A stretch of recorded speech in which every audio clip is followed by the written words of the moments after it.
Couldn't believe Clicks was only 11 points behind, bro. 11 fucking points.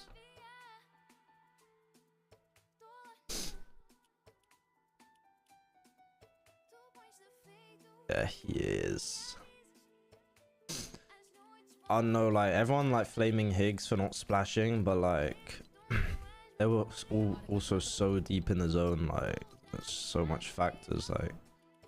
Like yeah, maybe they could have got more points, whatever, if he splashed, but would have changed everything. Like, I don't know.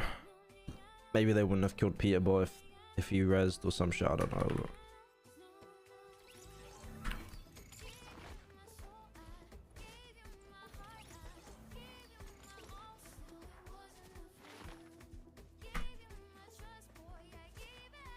yeah, like literally the butterfly felt like anything could have happened after he rezzed. Like he could have won, but also maybe they didn't kill Peter Boy. Like, I don't know. Would have been so different.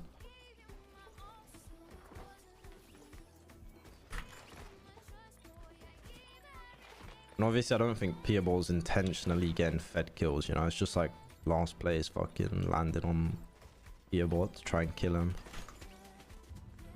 Which is actually one of the problems when like top 25 to 33 doesn't get money or some shit. That's so stupid. Like every placement should be more money.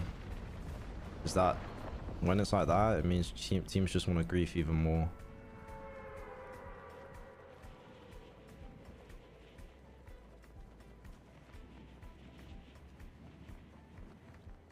Like, I don't know what top 33 should be, but like every placement, like top 32, top 31 should be like, I don't know, like 1k more or something, just so people don't do that. It just doesn't make like, it just doesn't make sense. Why? How can you even qualify to grand finals and then like, oh my gosh. Oh my god. How can you qualify to grand finals in Fortnite and get 25th and not earn money, bro? Like, qualifying to grands is already fucking hard enough.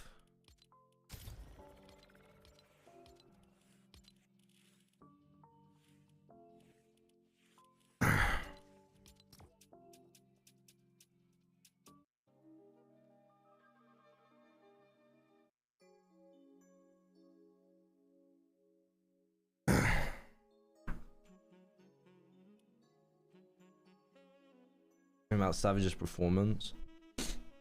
I don't know. I was watching all his games, but Mountain Split was just so ass. Like, I guess if you're uncon, the loot is pretty good, but like it's just so hard to get Surge there. Anyway.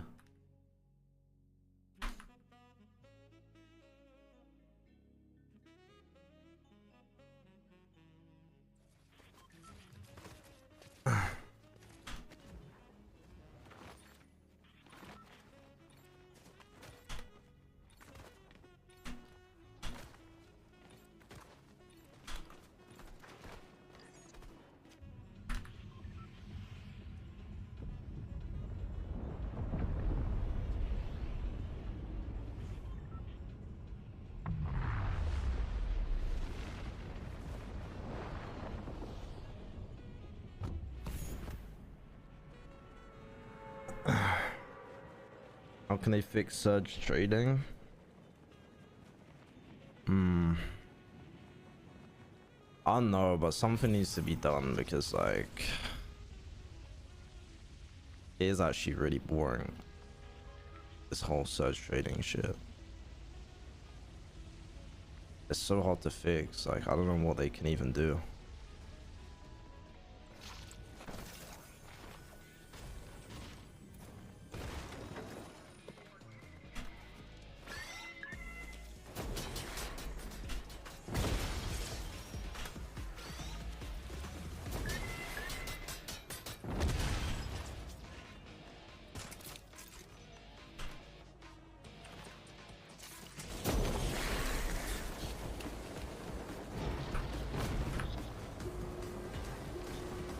I'm playing in PogChamps, which is like a create a chess tournament.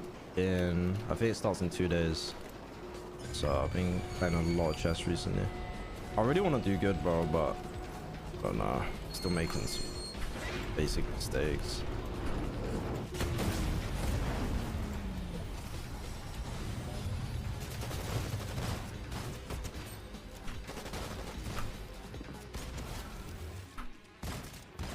Or tomorrow even, it starts tomorrow.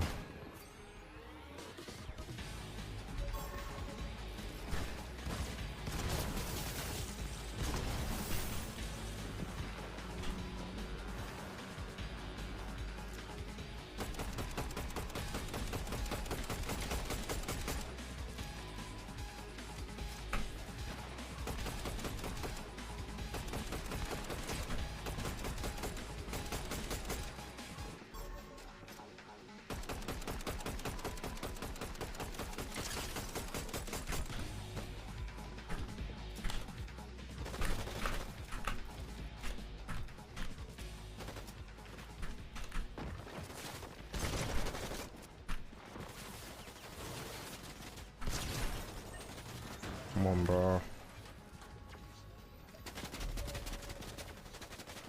He's stealing all my loot.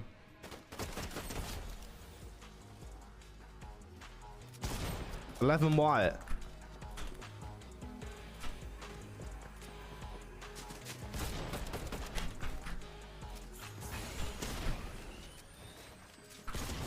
Dead.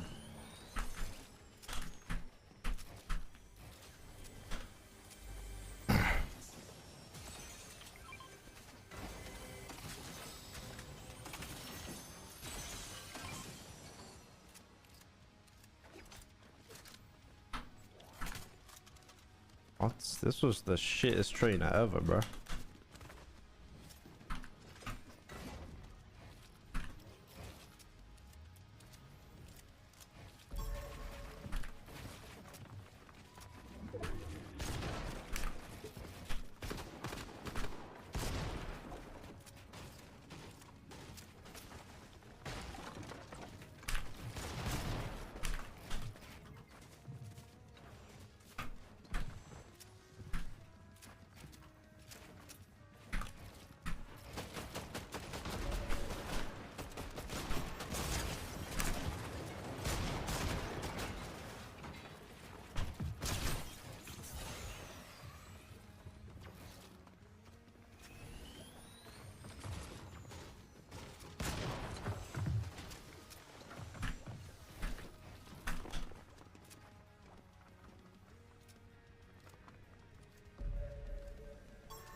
Oh, hell no, bro. Oh my god.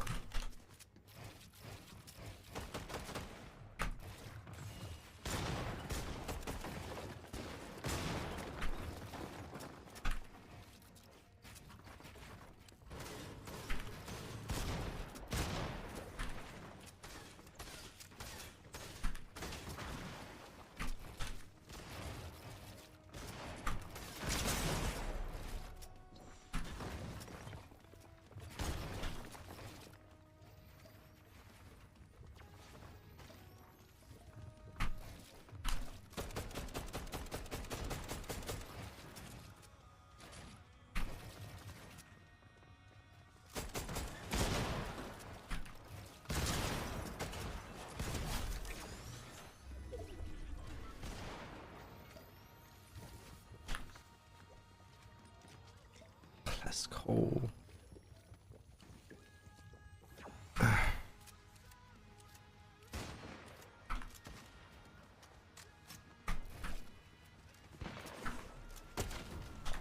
Oh, bro.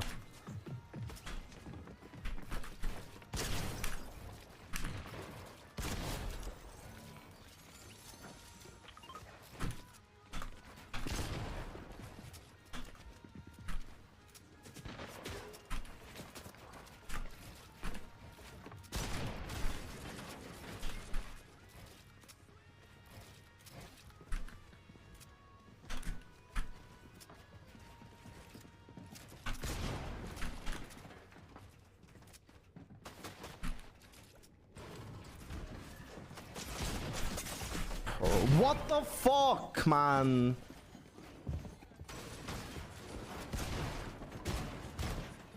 $200. Zesty ass motherfuckers.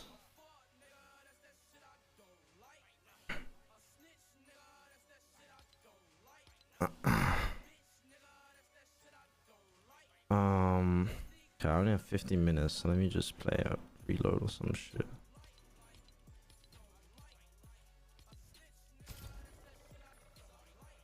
Yeah, hours do you have, bro? I don't even know, man. Like 15k probably.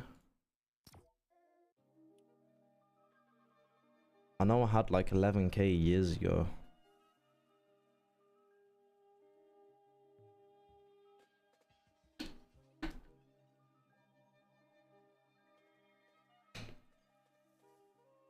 Yeah, grinds was... This was a really entertaining grind, actually. I didn't understand what Venno was doing this whole grind. Like, why did he just land at a different spot? Like, I didn't understand that.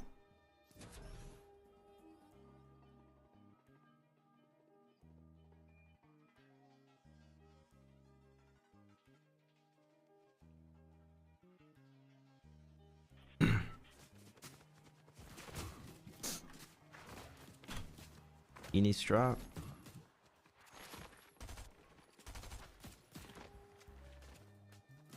I saw a clip of...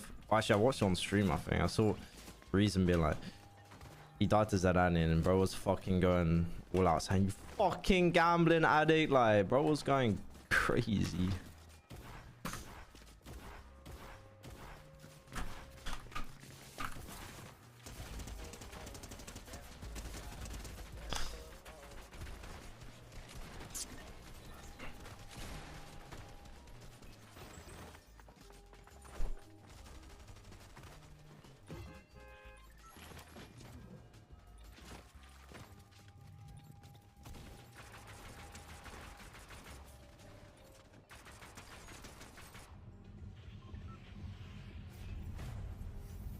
Been just seeing both sides of the coin. Like, to be fair, I think I'm pretty sure Zidane landed on that mountain split like a lot this season. So I guess he was just getting fucking... He was dying every time I spawn or some shit and he tried to go there. I don't know.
Holy breath.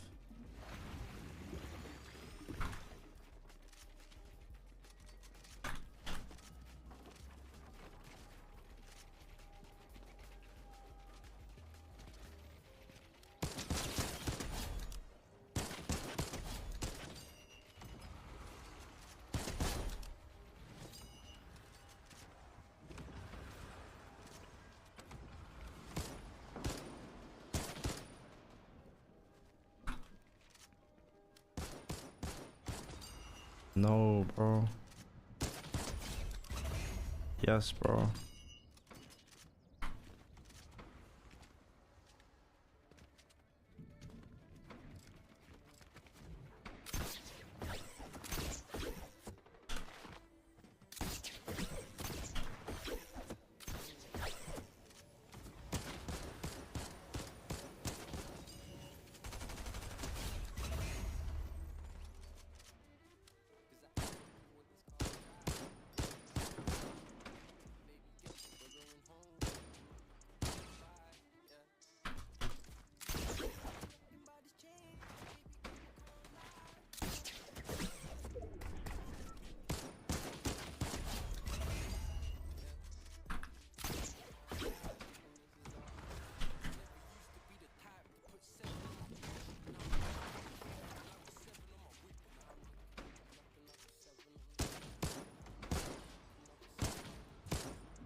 Wow, he came out render, bro. That's crazy.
Bro's got infinite fucking impulses.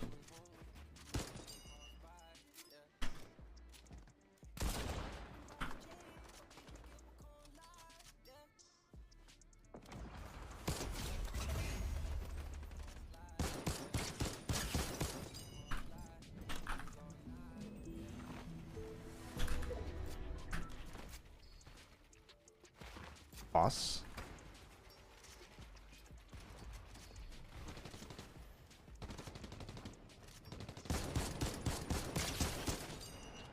Oh, that's not my kill. Yeah. Headshot dead. Headshot dead. Bad aim. Headshot dead. Headshot dead.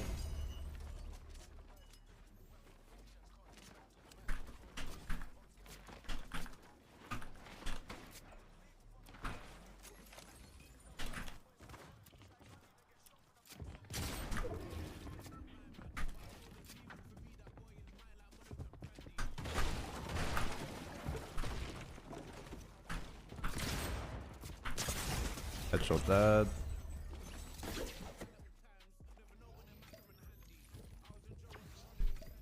I'm about to get a 40 bomb if everyone respawns.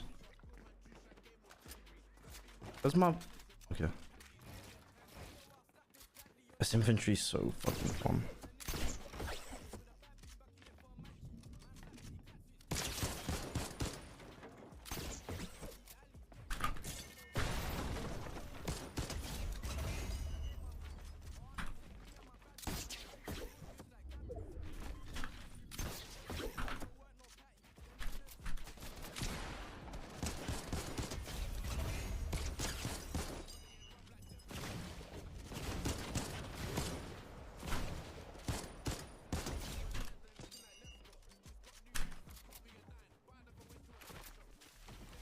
What?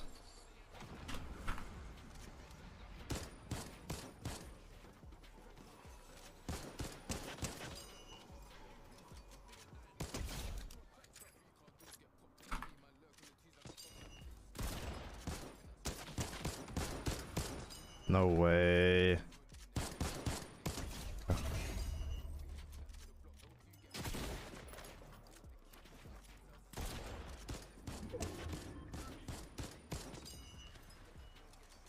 But where is this kid? Right.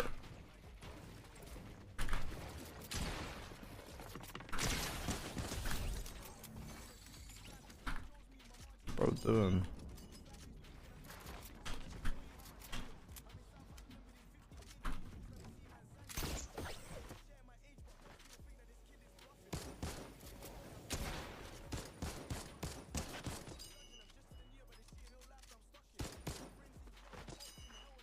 Oh my god.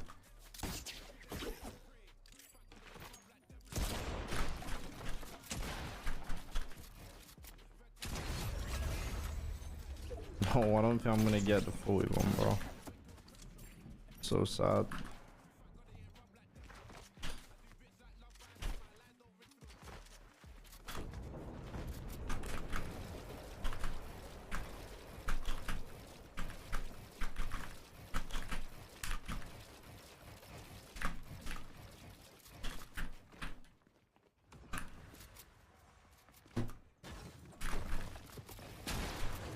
Oh, I scared the shit out of me.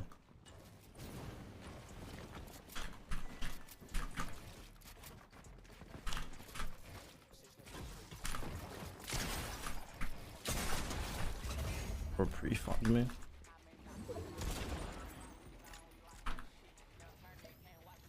Shadow tracker. Oh, what's this?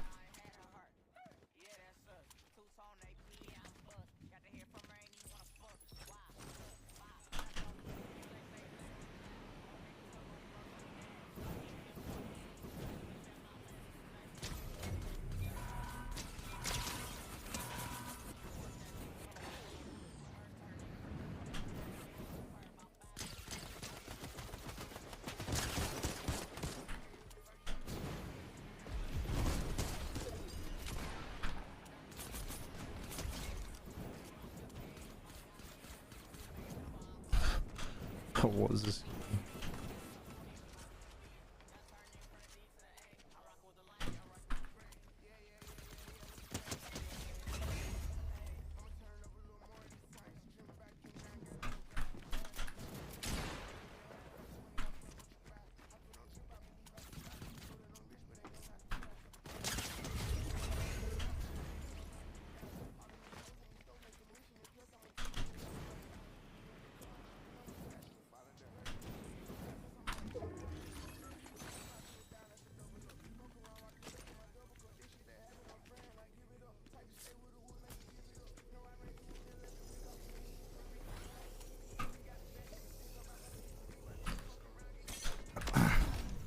Yeah, so after this, I'm doing a chess lesson on stream. So it might be a short stream today, but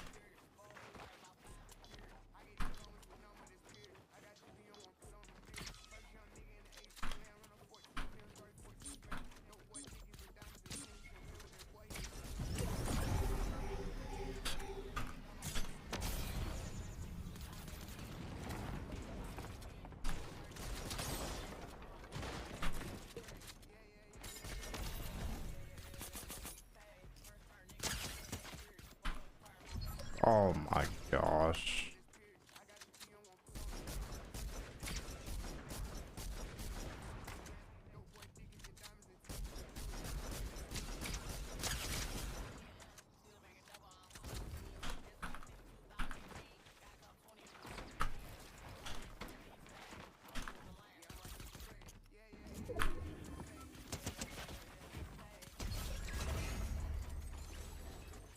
No, bro, my fully bomb.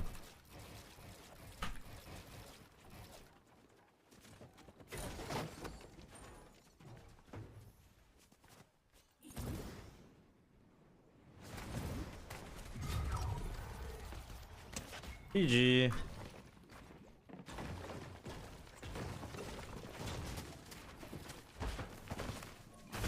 GG.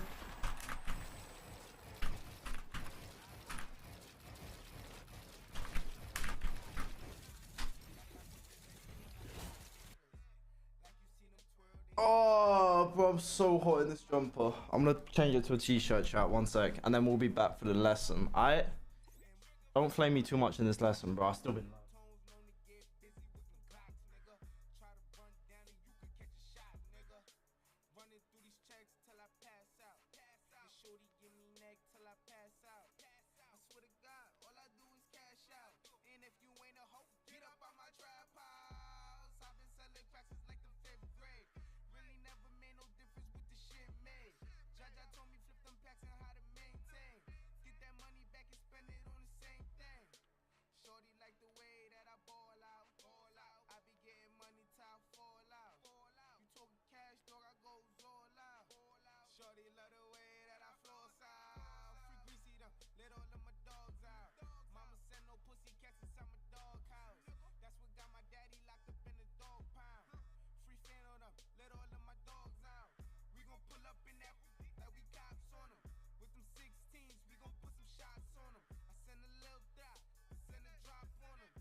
Yo, who's ready for some chess?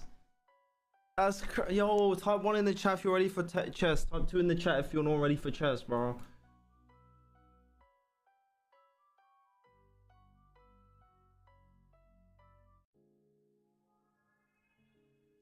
Oh my, why am I seeing 2s, bro?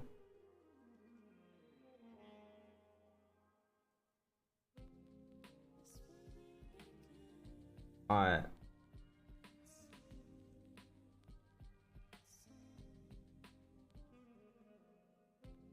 Let's go. Oh, you guys are weird, bro.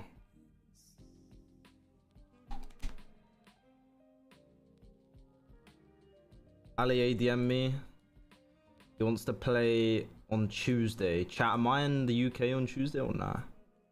Yo. Yo. How's it good, bro? How's it go? I'm chilling. How was your Fortnite game? It's pretty good. I mean, I missed out on the 40 kills, but still a pretty good game. So chat, this is Joe. I've had one lesson with him before, and yeah, I've just been having chess lessons every day. He helped me out like, I don't know, 4 or 5 days ago, something like that. So he's gonna be coaching me today. I don't know what we're gonna do. Like, I don't know what you have in mind, what you want to do today, but I'm literally down for anything. Yeah, I was thinking we could go over some of the games that you play, because I think last time we just went over some opening principles. Yeah. And this time I kind of want to focus in a little bit on maybe some tactics, maybe some checkmates. But I think the best use of our time is to actually just watch you play and then review afterwards. Okay, yeah, I'm down. So you want to review some games I've already played, or you want me to just like play a game? I want you to play so that we can get the live fresh experience. Okay, bet. All right, let me set this up.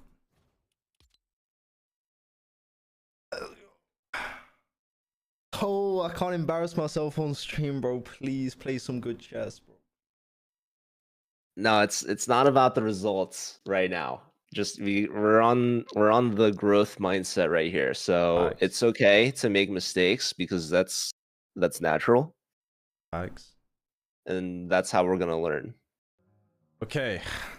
Do you want me to share screen? No. You can I can just watch your game on chess.com directly. Okay. Cool. Alright, I'm just gonna play a 10-minute game then. Let's go. Okay, so I'm gonna open with my queen pawn. Protect my queen pawn. I'm gonna bring out my bishop. Although it's not doing much, but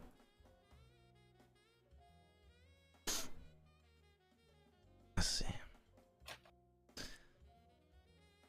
400 elo, bro. Don't look at the number, bro, please. Okay, he brings out his bishop.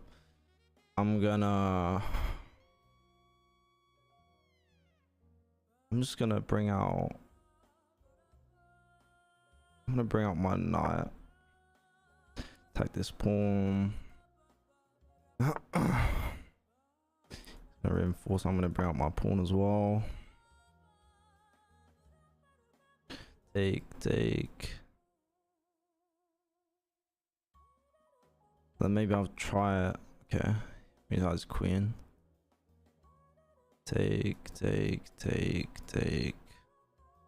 I'm not really worried about that. I might pin his knight on his king. He's probably gonna play pawn there, go back, pawn there, go back. Or I might just even yeah. Probably gonna play pawn there. Yeah, I have a profile picture on chess.com now. Okay, he's gonna castle. I'm gonna castle as well. I play pawn there. I'm just gonna go back. If he plays pawn there, then his king is getting a bit weak.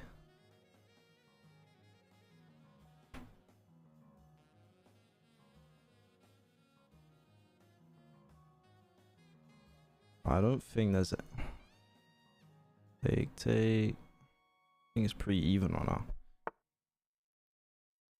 Okay, bishop there. I have to double my pawn.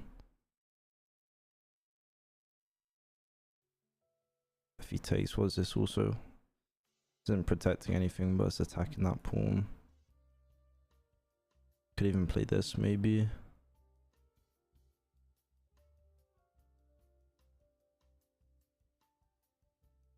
Could even, nah. Actually, take. Threaten his queen. He can't take because of this pawn. Can't go there because of the bishop. Can go there. No, he can't because my queen is there. I like that actually. I think I'm gonna try that out. I'm gonna go horse there, knight there. If he takes, I take. Threaten his queen. He's probably gonna go back though. Yes, if he does.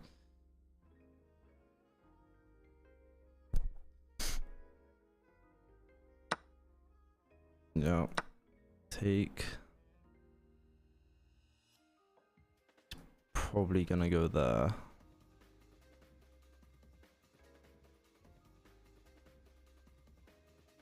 Or he could go there, I guess. He can go there.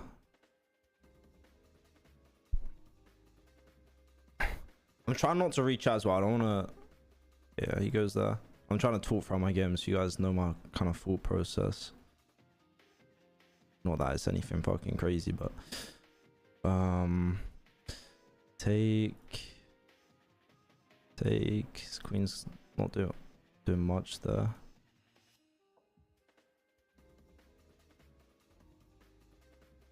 I want to get a rook. I kind of want to get a rook involved. My rooks are just doing nothing.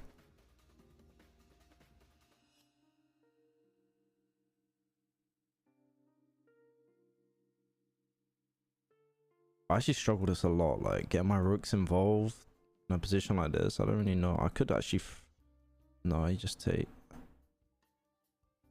Could threaten him here though. Maybe. What are you gonna go there?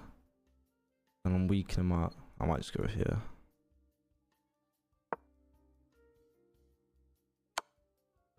Okay, he put... Okay. Fair enough. Just blundered his queen.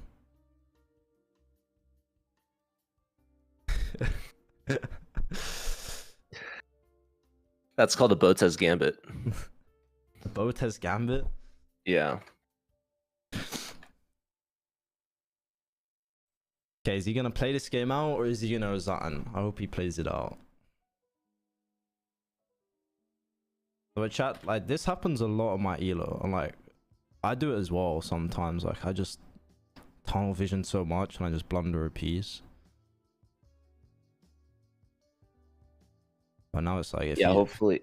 Oh, go ahead. What was you gonna say? Hopefully they don't take all their time here. Okay. Nice. They're still playing. Okay, he plays his bishop back. I had that pawn there. I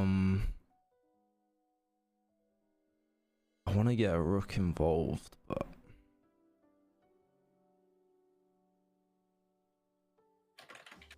I'm not saying I don't see much space for him. Or maybe my queen involved. Could go there, try for that angle. But he's probably just gonna play his pawn there.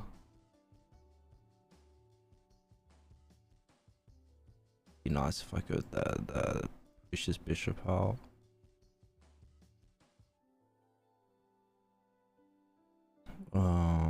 Okay, I shouldn't really... I don't think I should think too much. Take. Yeah. Activate this rook and then maybe I'll go ahead with that.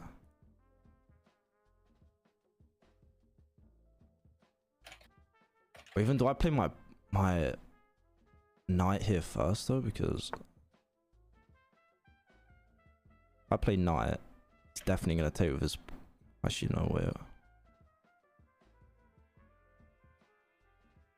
I'll have to play pawn first. Take.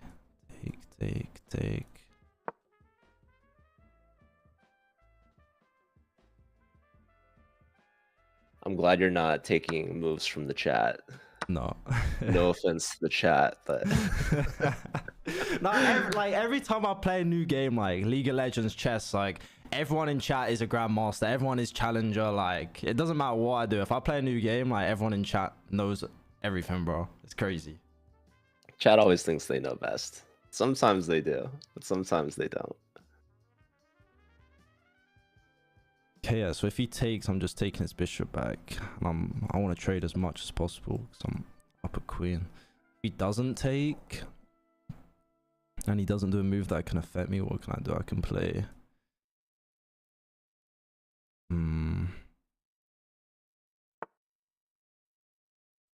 Okay.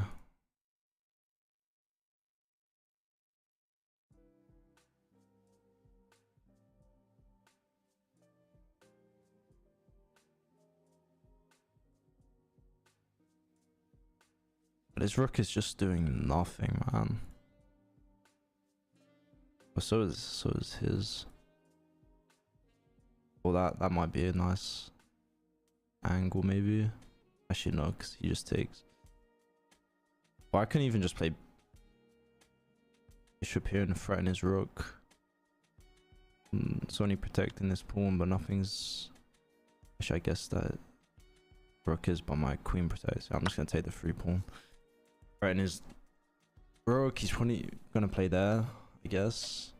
I mean, he could play anywhere else, but normally the people just play there and get the threat away.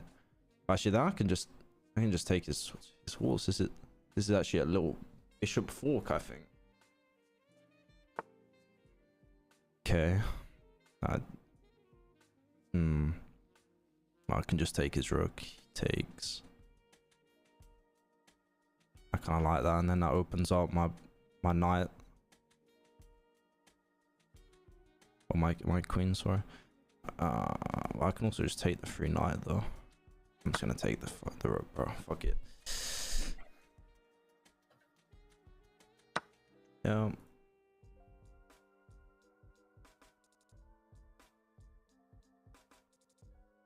I take his pawn. He's gonna take my pawn.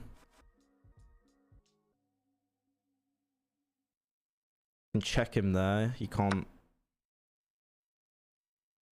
check. He can't take because my bishop.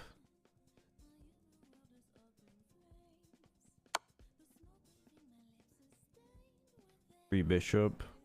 Oh, it might be a mate here though. Maybe. Where can he go? He can go there.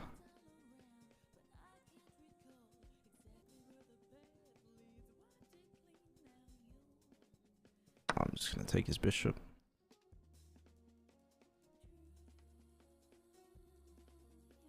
I mean, chat, this guy blundered his queen at the start of the game, so like this isn't really much like anything crazy, I guess. Can threaten his rook, but I kind of want to activate one of these rooks. Like I'm just gonna play here. Check. Can only go there.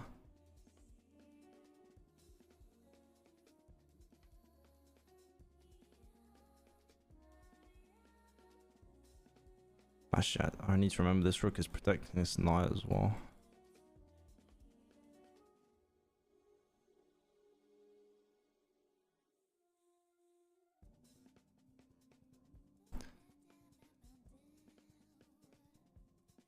Check, he goes there.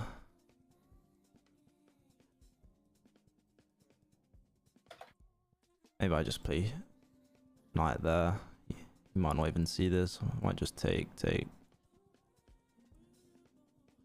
If he doesn't, or if he does, then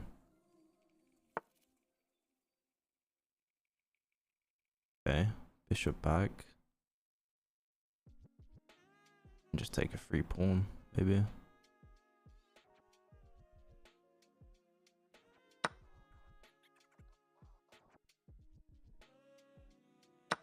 Oh fuck. Oh, And that's what I'm saying, chat. Like, bro, now it's well, it's not really an even game, but I should still be able to win this. How do I not even see that, bro? This game was actually going pretty well. I didn't make like one blunder. I just give away my queen. And I just fucking, I didn't mean to move my knight as well, but I don't think it's that big of a deal actually. But that's not what I meant to do.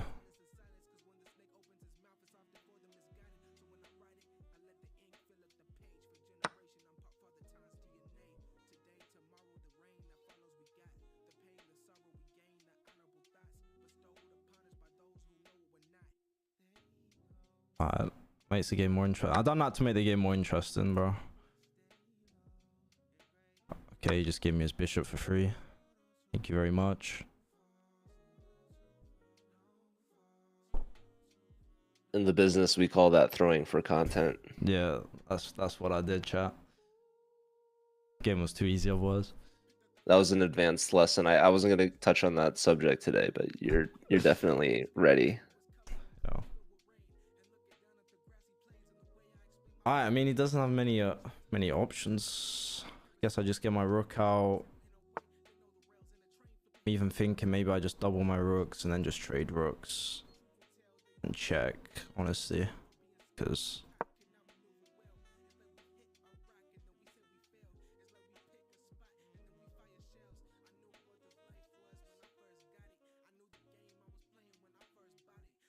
see what can he do. I mean, he can't. I don't think he can really do anything.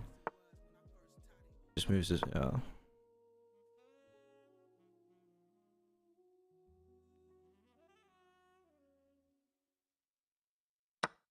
Check.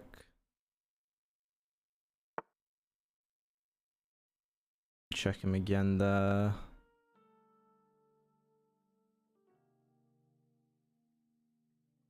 I can even just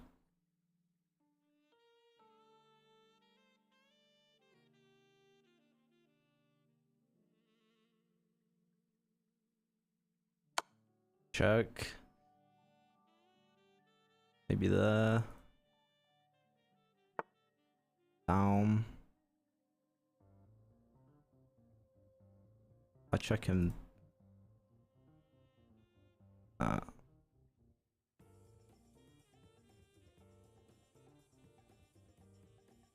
just gonna threaten his horse and maybe just move this pawn up. Oh no, that's probably a checkmate here. So easy though. Check. He just checkmated me or checked me. Sweet.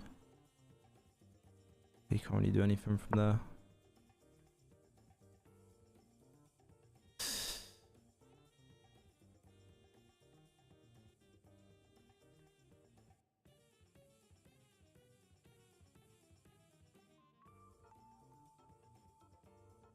But there has to be a checkmate here though.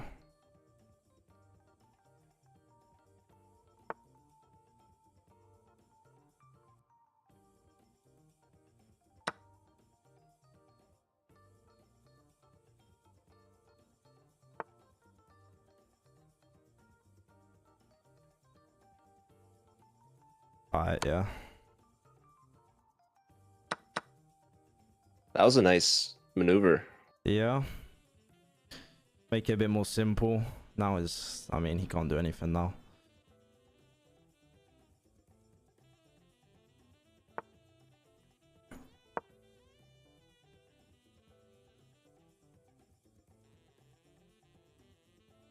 Have you been practicing since our last lesson? But yeah, I've played, if you look at my game history, I've played like a lot of games now, actually. Not like a crazy amount, but like I've been playing like, I don't know, some days like maybe 20, 25 games. So I've actually been playing a lot.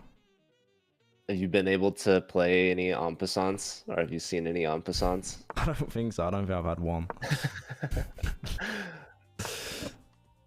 That was like the main thing we talked about our last lesson. Yeah. Whoa, Ruck. Yeah. And I don't know why, but I just like getting the rooks because sometimes with the queen I feel like I'm just gonna stalemate because I'm a fucking noob. That's valid.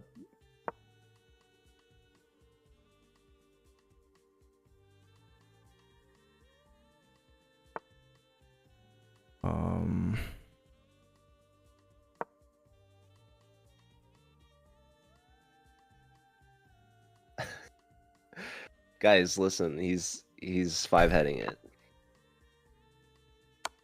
Oh hell! Actually, I mean, it doesn't really matter. Like, I'm just gonna pop there. It's okay. We Block can off make this another side of the rook. board. Yeah, we're just gonna make another rook. Like, don't worry. Oh, that's not what I meant to do though. Actually, I just blocked my rook from blocking off the queen. Okay, you're gonna go there.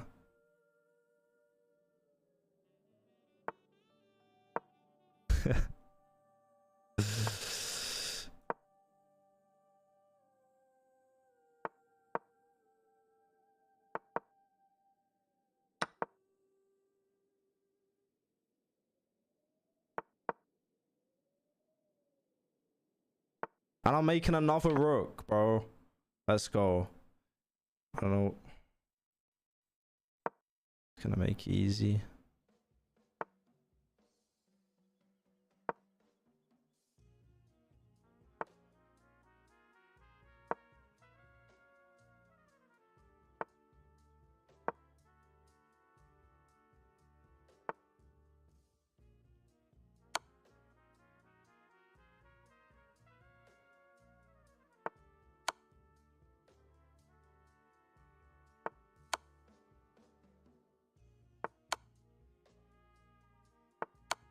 Let's Very go. nice. Huge. Alright, we blundered All our right. queen. We probably could have Yeah. checkmated a long time before that as well, but yeah. All good. This gives us a lot to work with here. I'm kind of glad that it wasn't like completely smooth sailing start to finish. Yeah. So I can actually teach you some things. Because otherwise your game was pretty good. Let me invite you to a classroom now. Yeah.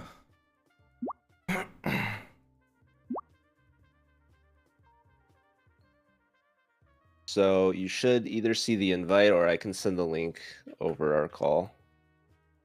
Yeah, maybe just send me the invite if you have my name. Oh yeah, I see it, I think, yeah. Okay, huge. Okay, nice. All right, so let's maybe give a little context to the viewers. First off, you're playing in a chess tournament hosted by chess.com. It's called PogChamp 6. Yep. And obviously this is the 6th edition of the tournament. You're playing up against a ton of different streamers, celebrities, and content creators. And the goal is to win, right? You're going to do your best. And I think you're pretty underrated. But we don't have a lot of time because apparently the tournament's tomorrow. Yeah, it's getting close. So how much time did you have for today's lesson? Pretty flexible. I mean, I got like, I don't know, anywhere from like 30 minutes to an hour from now, probably an hour. So we got time. All right, so let's just go quickly into this so we can get another game in. Yeah. D4, D5. I think last time you were saying that you like to you would play like the Italian, right? Yeah, and for the past like maybe even week, I've literally only been playing my queen pawn now. I like it a lot more. I feel like playing with the king pawn, it just feels like every time the game is like the same. I don't know. But that's fair. This is reminiscent of a London system, if you've heard that opening. Yeah. Okay, so here they castle, and this is really aggressive. When you bring the bishop out, you're pinning the knight, right? Yeah. So you're maybe threatening to take it because then they'd have to take back with the pawn, and that would damage the structure. Usually, if they castle on that same side, I think that's a good reason why you would want to do this. Yeah. You castled, which is also totally fine. Now they attack your bishop, and I like there's no pin, but usually going back is good because you want to maintain the pin, and if they push, they're really overextending. And then here you kind of let the knight out. So if their queen was still on e8, then this would be a great move. because you're putting a ton of pressure on the knight. But here, because the knight's not actually pinned anymore, they can just take. Yeah. And I like the idea that you're attacking the queen, but also the queen actually gets on an active square. They probably forgot. They wanted to put the bishop here, I assume, and try Yeah. to checkmate you or win your rook. So, for example, right here, you would have to deal with this. Probably your best move is to bring the bishop back, and that breaks the pin. So now they would probably take the knight here. Or maybe they would attack your queen, but you have a really good move here. Should be pretty strong.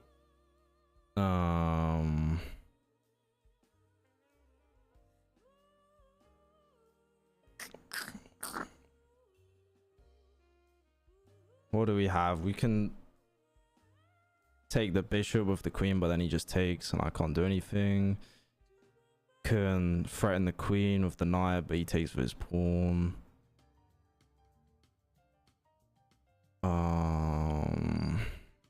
We can push a pawn up, maybe.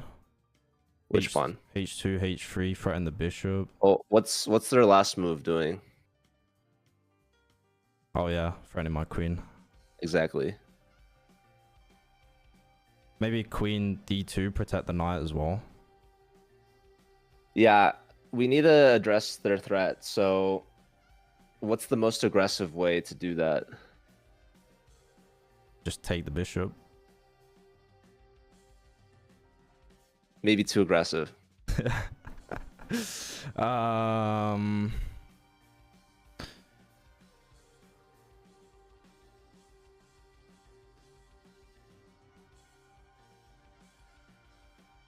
Oh, we can. I mean, we can move queen C1, and then if we move that pawn, then it's threatening their queen. Can move queen. Oh no, I'm not seeing many other options.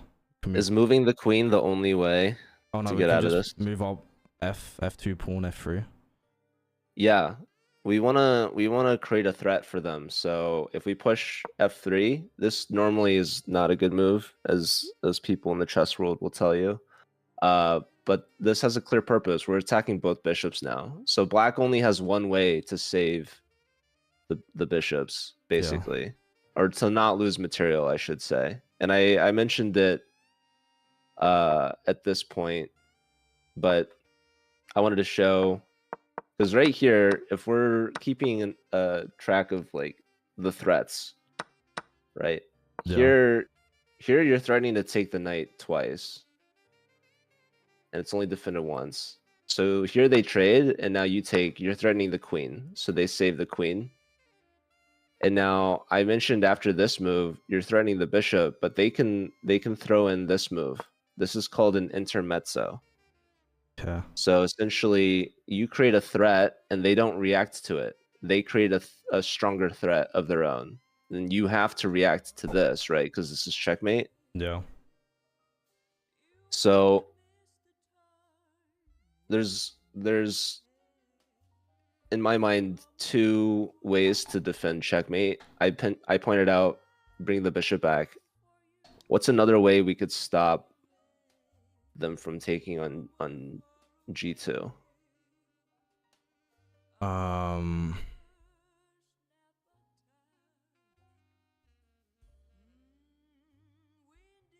There are four, yeah, there's probably a lot of ways, but not all of them are created equal. We can move F2 to F4, threaten the queen. I guess he can go.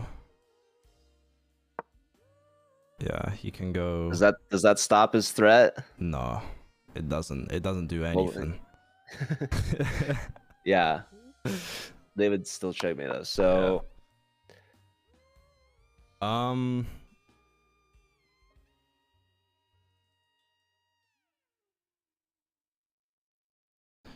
Complete? No, we can't.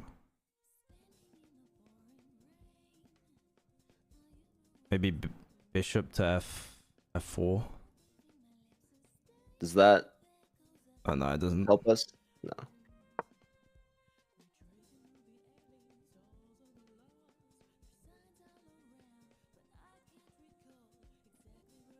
g2 to g3.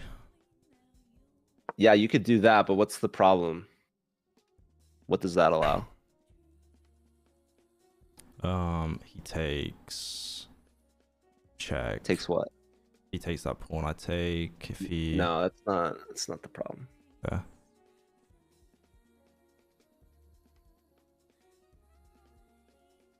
Oh, he just takes my rook. Exactly. So there's one better idea that I want to show you. Okay.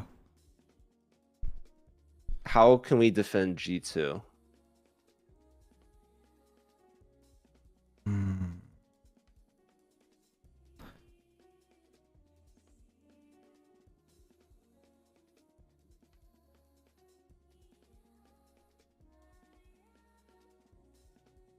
Queen f3.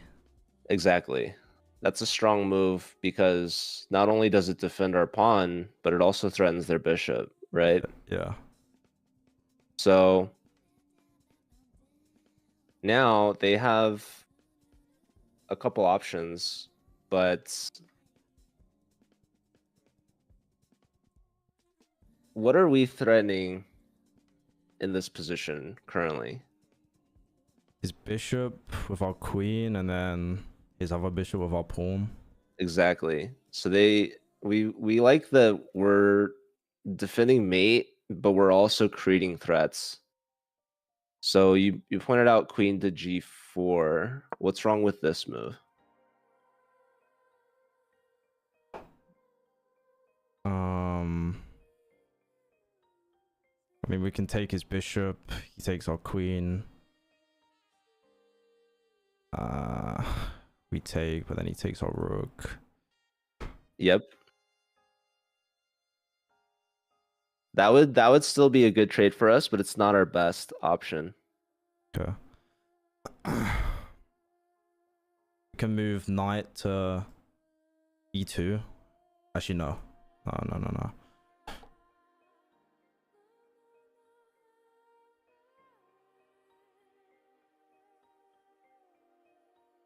So what were our original two threats? Against him or him against us? Against him. He was attacking his bishop and then, both his bishops. Yeah, so you pointed out taking this. This is still good because we'll get both bishops, even though it costs us the rook. Yeah. But we have a better threat, better trade.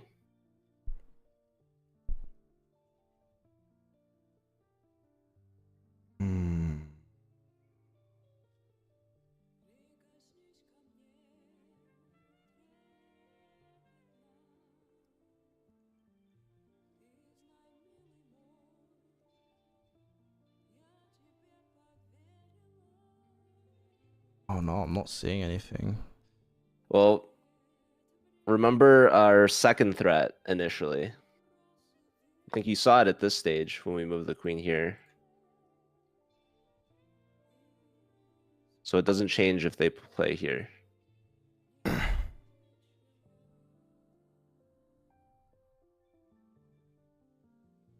What were we attacking? What are we attacking? We're attacking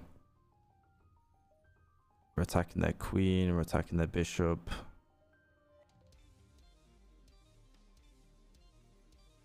And before this, when we played queen here, Yeah.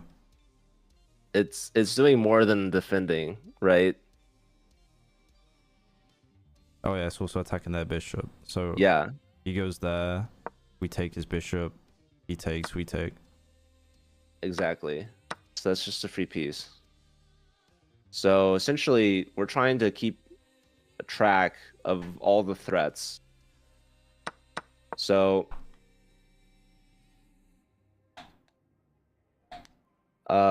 this is essentially attacking both bishops at the same time. It's not so easy to get out of this. They could play bishop to g4, and that's a counterattack.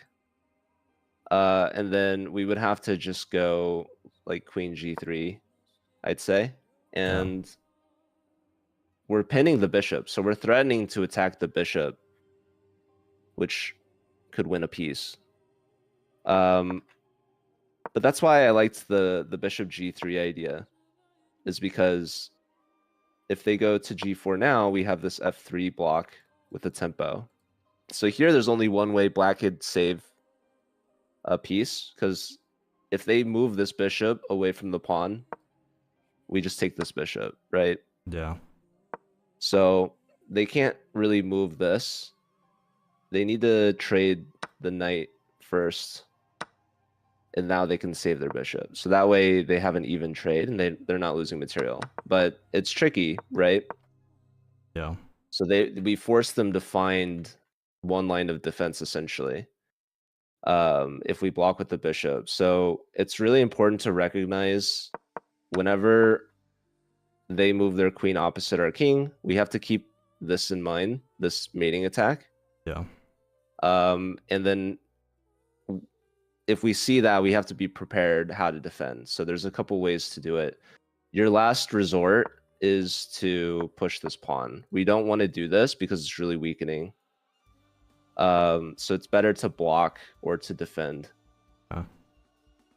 Okay, let's go into what actually happened. They sacked the queen here. So this is, I think, maybe sometimes when you're calculating an attack, you have a plan of like, oh, this would be checkmate if I like move the bishop here, and then you play the second move instead of the first move. That's very common. I wouldn't expect this to happen all the time, but all right, a free queen gift, very generous of them. They save their bishop, and now at this stage, because you're up a queen, you're up material, you should just focus on trading. So if you're ahead in material, the more you can trade and simplify, the easier it's going to be for you.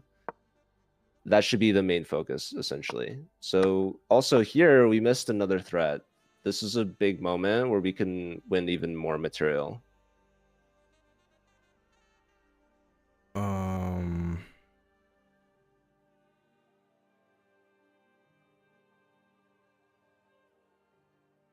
We can play e5 to g7 and just win a pawn, threaten the rook. Actually, we take the rook even because, right, because he can't even move. Yeah, exactly. So that's a free rook. So it's important that we see, like, when we attack the queen like this, we're also skewering the pawn and the rook behind it. So when the queen leaves the defense of the pawn, this is something that should be on our minds. Yeah. So just keeping that mental track of all the things that we're attacking is going to be really helpful. So it's really important that you take that opportunity, because once the knight moves out, you eventually took this pawn, but it was actually a blunder at that point. So you play e4 now. This is really aggressive. I like this a lot because it's supported by the knight and the rook, and you're attacking, you're opening up the center. You trade, and I think now is when you took. So this looks like a fork, right? It looks deceivingly good, but what's the problem with it? What can black do now?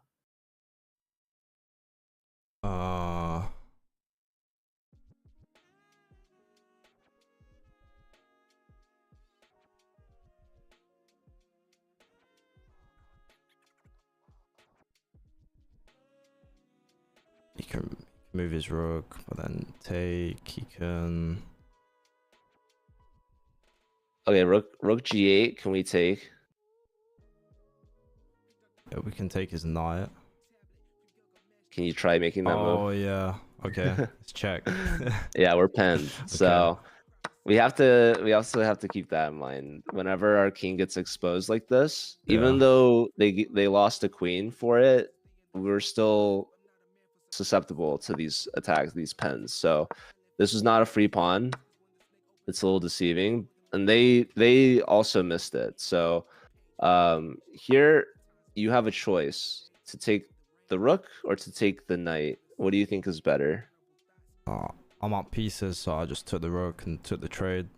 I mean, Yeah, in this situation, maybe it's not so big a deal, but even though you're like absolutely crushing, I'm not focusing on like, okay, how easy it is to win the game. I'm trying to just instill really good points so that regardless of the situation you're in, you're going to try your best to make the best move. So we could actually just look at it from a material perspective. You know how much like a knight and a rook and a bishop are worth, right? Yeah, like knights, bishops, minor pieces, right? 3 points, and then rooks are 5, right? Yeah. So a lot of people think, oh, rook's 5 points. That's more than the knight. So I'm going to just take the rook. But the problem is you lose your bishop, right? Yeah, So how much material did we win? 2. Yeah. Whereas the knights were 3, we could take that for free. That's 3 points. Yeah, So it's better to take a minor piece than to that we don't win the rook. We win what's called an exchange because it costs us a bishop. yeah. In this situation, is it So not bad just to take the rook just because we're up so much anyway? So many pieces. I think taking both are great. So it's not a big deal, but just in the grand scheme of things, typically want to take the minor piece over an exchange. Yeah, If it was a rook for free, then yeah, we totally take the rook for free. But this cost us the bishop. So we take this and we still have the bishop on the board, and the bishop could become a really strong attacker for us later on. yeah. Okay, taking the rook is totally good. They take back, we take here, which is great. I love that you opened up the d file for your queen, and you even saw this check right away. So this is a devastating check, defended by the bishop. You're forking the king and the bishop. So taking back here was a big mistake. They should defend this threat. This is a huge threat. So what move should black do instead? Um, maybe play rook to d8. Yeah, rook d8, and now you have a strong move here, a check you can give. Check with bishop d7.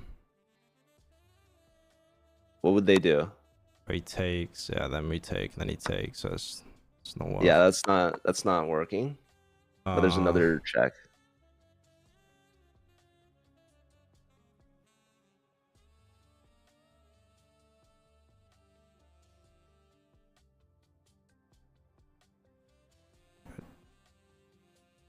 seeing knight to d6, but he takes with bishop. If I take with queen, he takes with rook.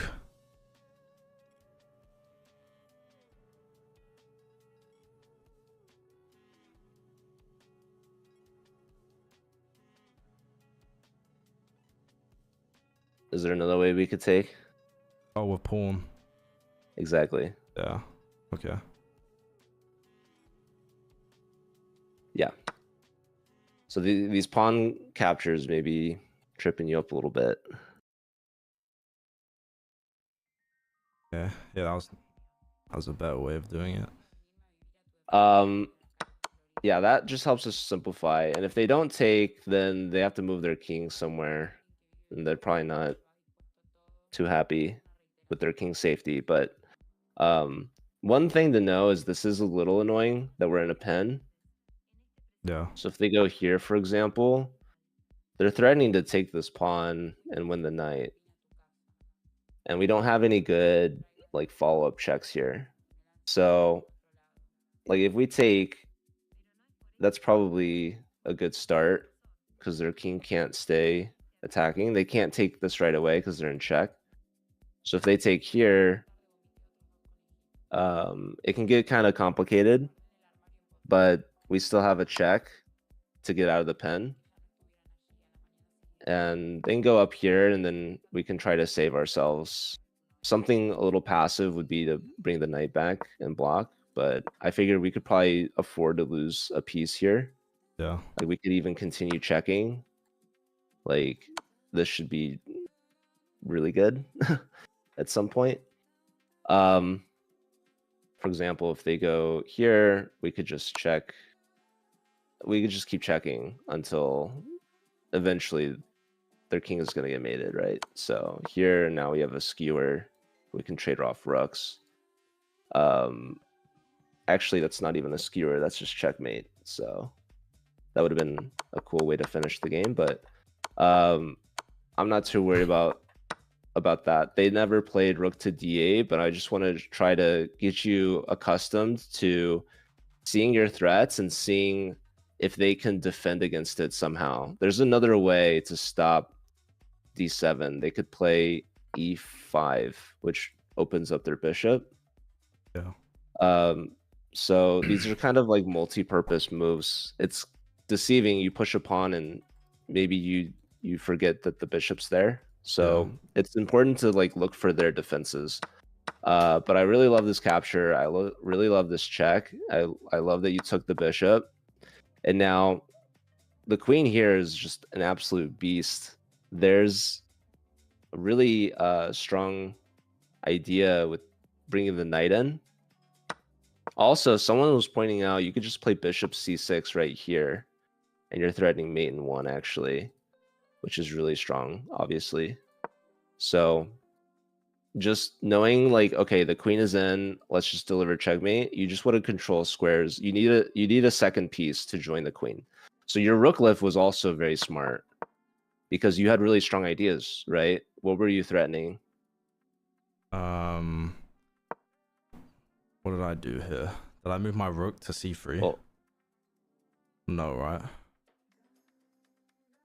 So this is a common recommendation when people are solving puzzles or looking for candidate moves or just straight up looking for what move to make. There's a hierarchy.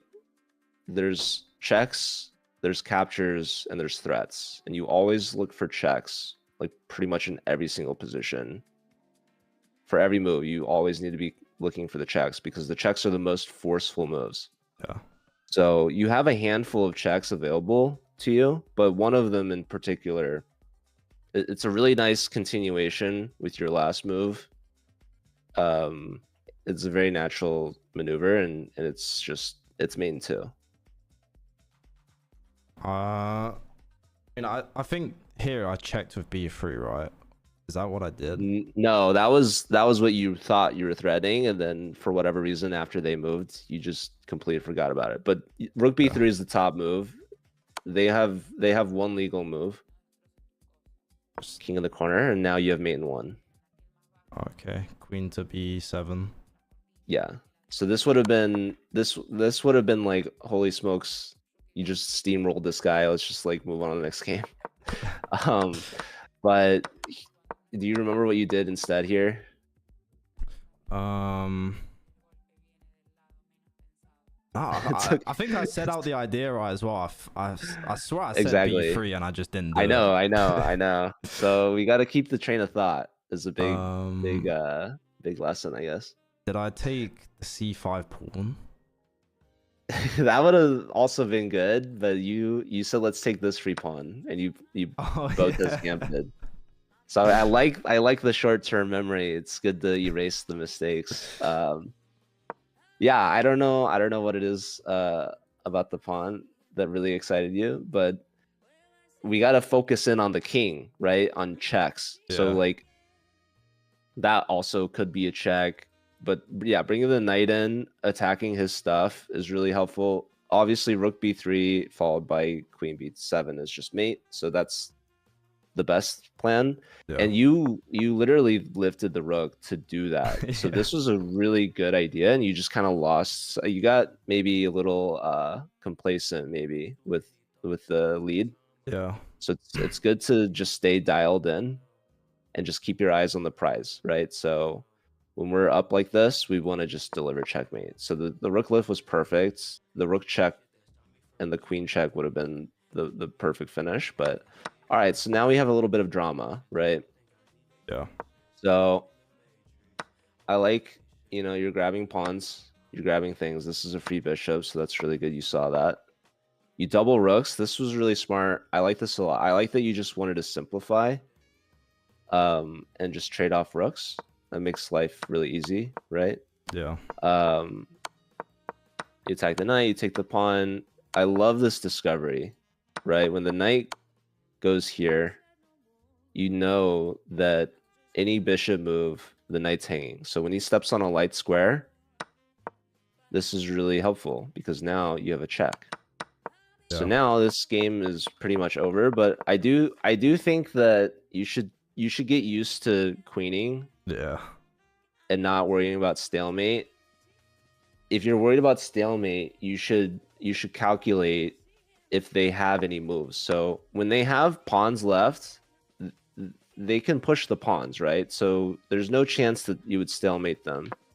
So you should get comfortable with having extra queen, because I think having the queen is going to help you. Yeah. Making a rook is going to make things a little bit trickier, a little bit more difficult, and it could end up costing you. So I think the additional help from having a queen outweighs the potential risk of stalemating. Yeah. And also in PogChamps, I get, it's not like a 10-minute game like this. I also get 5 seconds like per Exactly. move, so it makes it a lot nicer.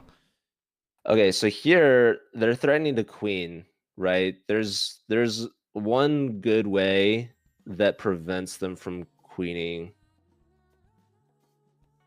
I mean, I could just check with E1, I guess. Well, if you check on E1, they can queen to block. Yeah, you could take it, but let's see if we can find the best way. Rook to C5, and then I think that's what you played. Okay. Because that still let them queen though. Yeah.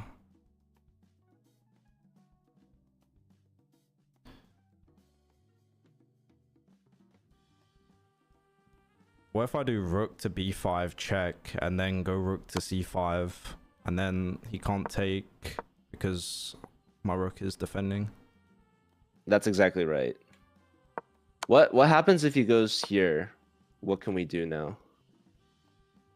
I can just take his pawn. What would that do? Stalemate.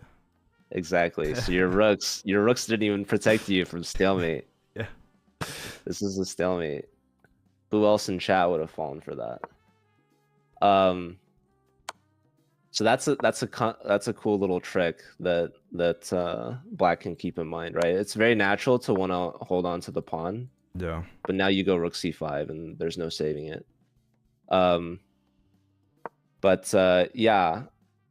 Yeah, funnily enough, if you go here, this is also stalemate. So you would have to take like this. Yeah. But also what's funny enough is if this was a queen, that would be checkmate. Yeah. So queen or rook, you still run into stalemate issues, right? So I think it's just better to just make a queen. Yeah. That's just the default kind of common thing. I've played against a FIDE master who would under promote to a rook whenever he would queen against me, but he was good enough that it didn't matter. Yeah. Also, it was like speed chess with no increment. I think with the increment, you should be able to take the extra time to just make sure you're not stalemating. So like, there's a lot of stalemate. A lot of people were like, "Why is Black not resigning?" Right? No, I think also that's one piece of advice that I have for you is when you're competing in this tournament, you should never resigning is never an option. Yeah. Is that fair? Yeah. The first PogChamps I coached for, Logic was playing against. I forgot I can see his face. There's some like Minecraft streamer, but Logic won the first game. It's a match of 2, so you have to get 1.5 points out of 2 to win. But he got the win in the first game. In the second game, he completely threw, and he just had his king left, and his opponent didn't know how to checkmate, so he stalemated him. So even if you have just a king left to your name, that's actually a good thing because that helps your chances of stalemating. Okay. But yeah, I wouldn't resign in these matches. So okay, we had to give up one of our rooks, but that's totally fine. I want to say here, you're talking about cutting the king off, right? Yeah. So you went all the way here, but this is actually the most cut off the king could be. Yeah. So you should leave the rook on the second rank. And you can like maybe bring your king in or your knight in. Knight here. If he tries to attack you, you just give a check. He can't go here. So he has to go here. So the king has 3 squares left to its name. Yeah. So this would be the most cut off that you should. Yeah, anytime you have the rook cutting the king off to the edge of the board, that's like really good. You should just keep that. Yeah.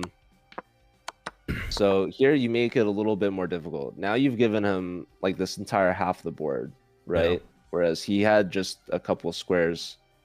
And yeah, you like cut it off with the knight. Yeah. So at this point, I would say we just push this pawn, right? Yeah. Because he's never catching it. So you just make a new queen. So yeah, probably what I would do here, I would probably move the rook here, move the king here, and then queen. Something like that is simple enough. So okay, not a big deal. Honestly, if you get to this stage in any game, I'll be happy. But I do just want to like help touch up the technique a little bit. Yeah. Here, I'm playing rook here to cut the king off that way. And it's also nice that the knight's defending the rook. But yeah, you got the ladder mate going at this point, so this is nice. Here, what he's zigzagging. What he should do is he should point his king to one side, because eventually you're not going to be able to mate him here. It's going to cost you an extra move. It's not that big of a deal, but it's just little details like that are helpful sometimes. But all right, Yeah. I think that was a good game. I think your tactics were great.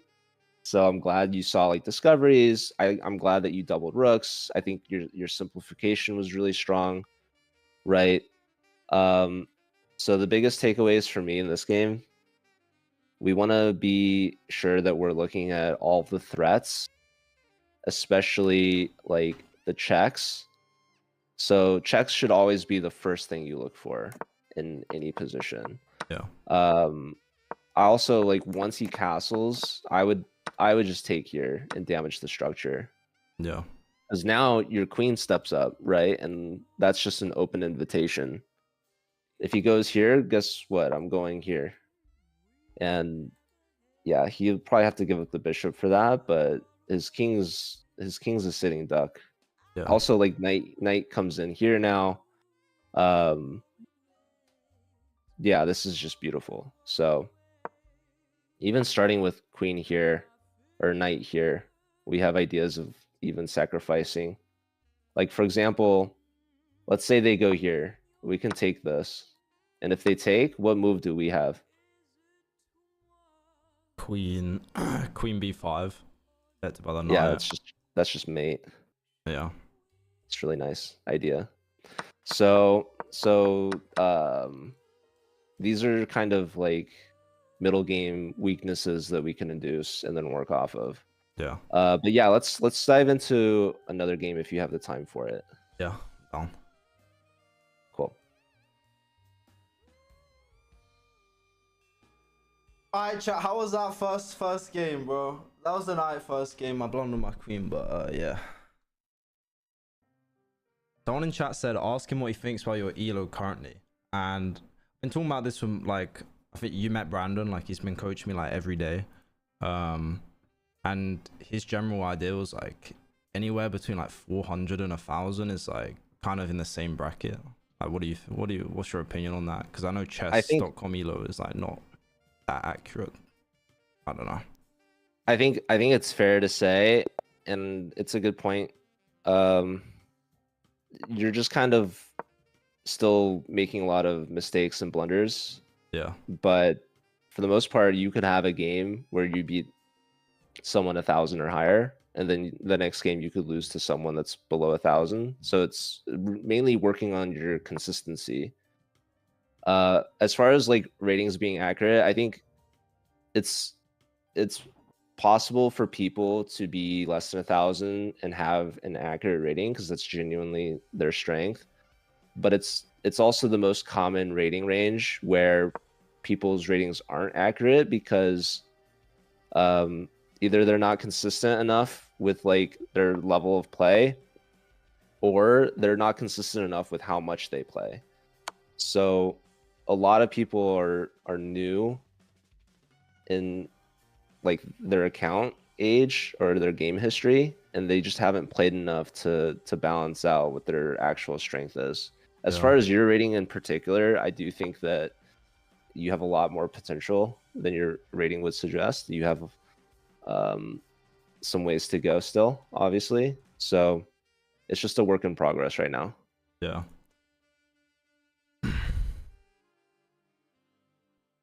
Like your last game, if you like found the main two, which was like your original idea, if you had just played it, I'd be like, holy smokes, dude, you're like so underrated. But then you like blundered the queen in one move, and it's like, oh well, there it is. Like that kind of checks out, right? Yeah. Okay. So I want to remove this pin, and I can play queen there maybe, and then castle. He takes. I can take my queen. I don't want to fuck up this pawn structure if I'm gonna castle on this side. So also friend him there though. That's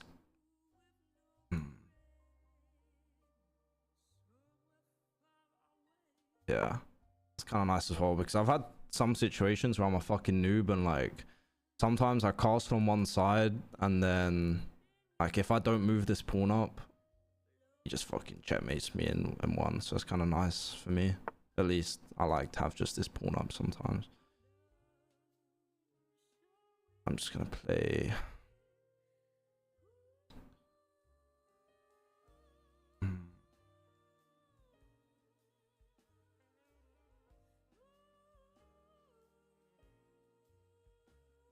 want a castle, so I want to move my king, but move king, castle, and I want to activate this bishop. Just gonna move my queen up. Sorry, queen.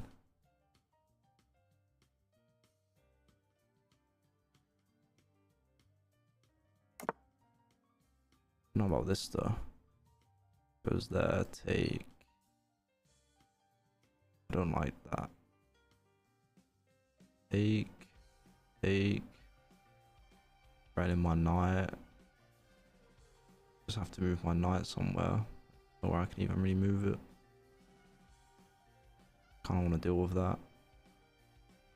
If I play this, I also open on my bishop. But no, if I play that, take, maybe. But then he takes my queen.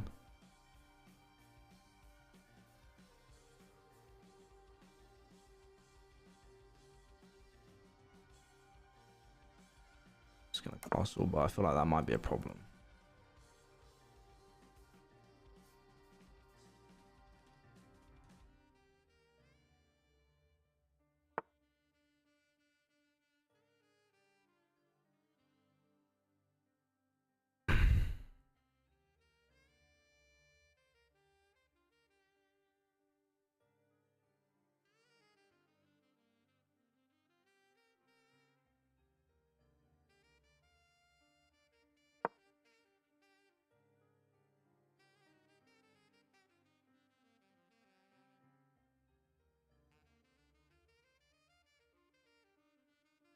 That still might be a problem. Take, maybe not.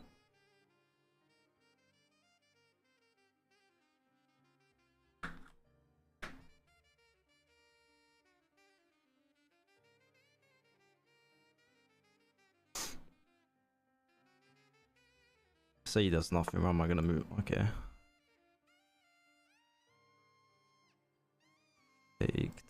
So take. I don't think I'm really worried about that. Actually. Take. Oh, there's so much pressure on this pawn. Take. That's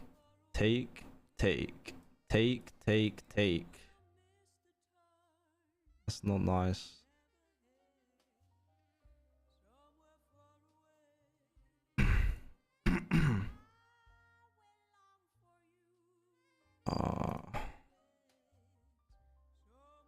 like I need to do something.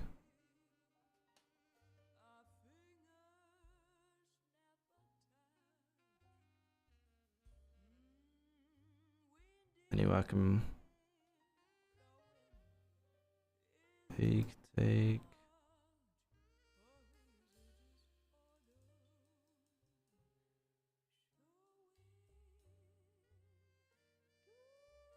Oh no, this is.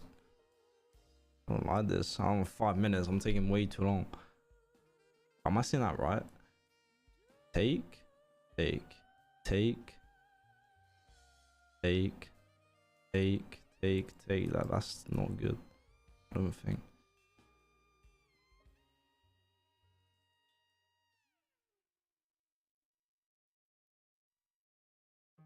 Right there, maybe in threaten to trade bishops, but it just plays bishop first.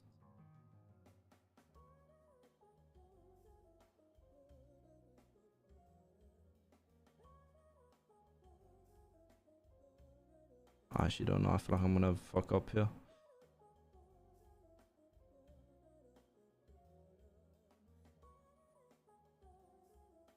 Chat's probably screaming right now in the chat. I'm not looking, but chat's probably fucking. Yo, bro, this move is so free.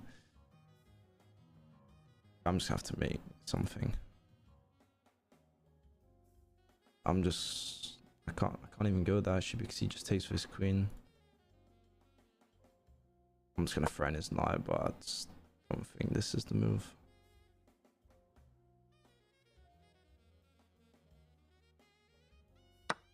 Yeah.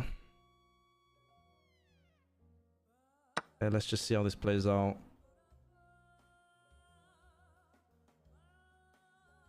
He takes. Okay, maybe I just don't do anything now though. I think this just, if he takes here, I can take. Takes here, I can take. I take with my queen. Here, take. He can take my bishop though, so I'm just gonna trade here. Because it just looks like a fuck fest.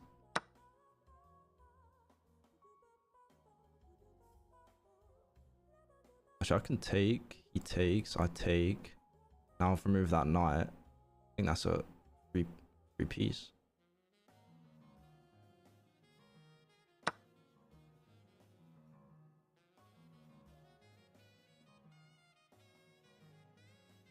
Nice.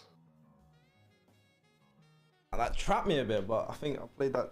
Okay, moves his bishop, attacks my rook, attacks this pawn, but like, I just take. So actually, no, it doesn't even attack that pawn. What am I saying? So we either need to block him, reroute a knight, push a pawn, or move up rook.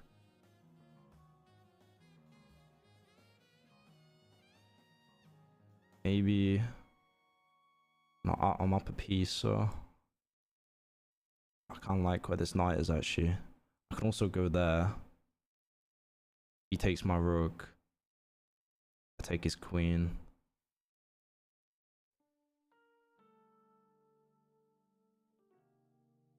Then he friends, and then I move. Then he can just take my rook, I think. So probably better to just defend.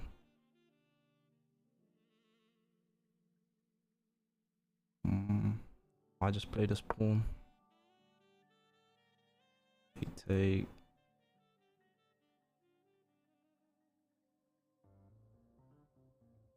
I'll move there.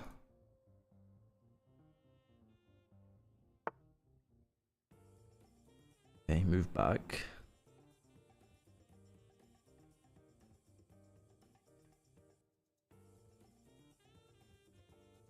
Maybe I can just go ahead with this now. You're gonna go there or there. Guess I can just go back though. Yeah. Even maybe go there. Threaten this pawn. He can't take because I take. I think I like that more.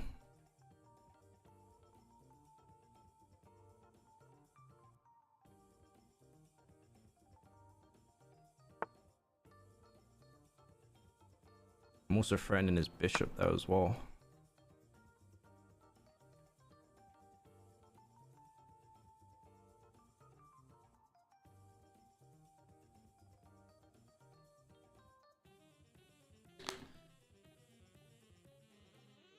Maybe he moves his bishop there.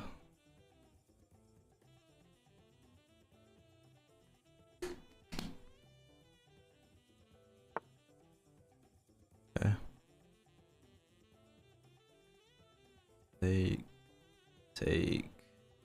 Take, but I'm opening up this a lot. Just move this rook as well.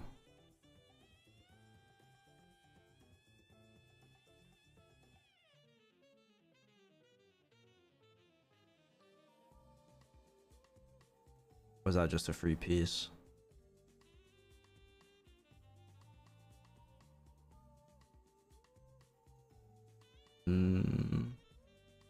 I think it is.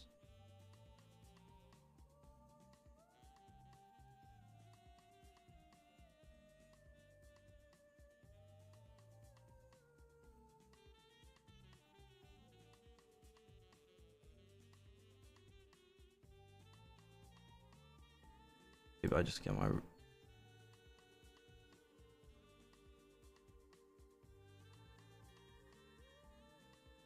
Go there, friend is queen. Takes, I take.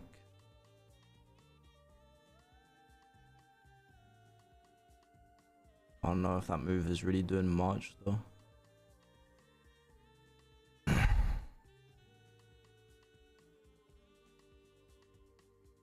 Also just take this pawn maybe.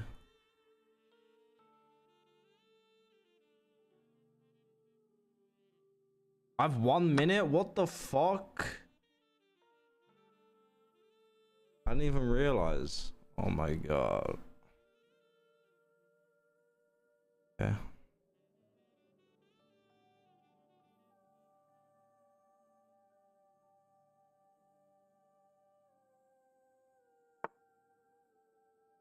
Maybe if I move my knight here, he might just give me his queen, but I'll go there. Check.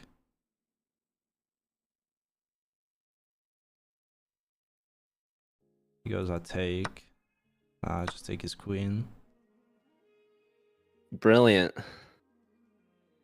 When I got 44 seconds on the clock, like this guy's got 5 Plenty minutes. of time. Plenty of time. Okay, he plays there. I'm just gonna take his rook. I don't know what that was. He's self-destructing now. I can play there and then there maybe. No, because yeah. Okay, he just gave me free rook again. Can't even move his bishop now. I might as well just take his bishop. Check.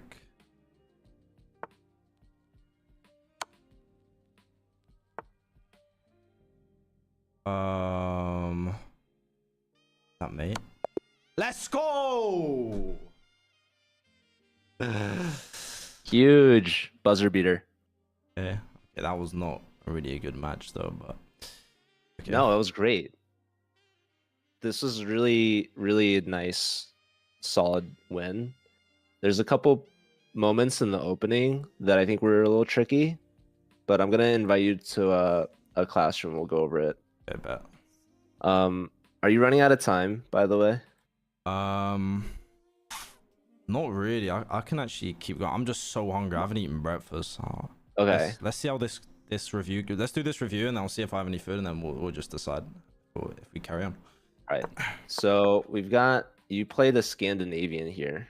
So are you used? Is this what you normally play against E4? To be honest, I'm not even like familiar with like the names of the openings. I'm just like I just kind of know like how to react and you know depending on how the opponent reacts type of thing. Okay. My So the best move here for white is they'll take and then you'll take back with the queen. Have you played this before? Yeah, and then I normally go A5 to queen. Okay. Yeah. This opening I don't recommend because I don't like bringing the queen out so early. Yeah.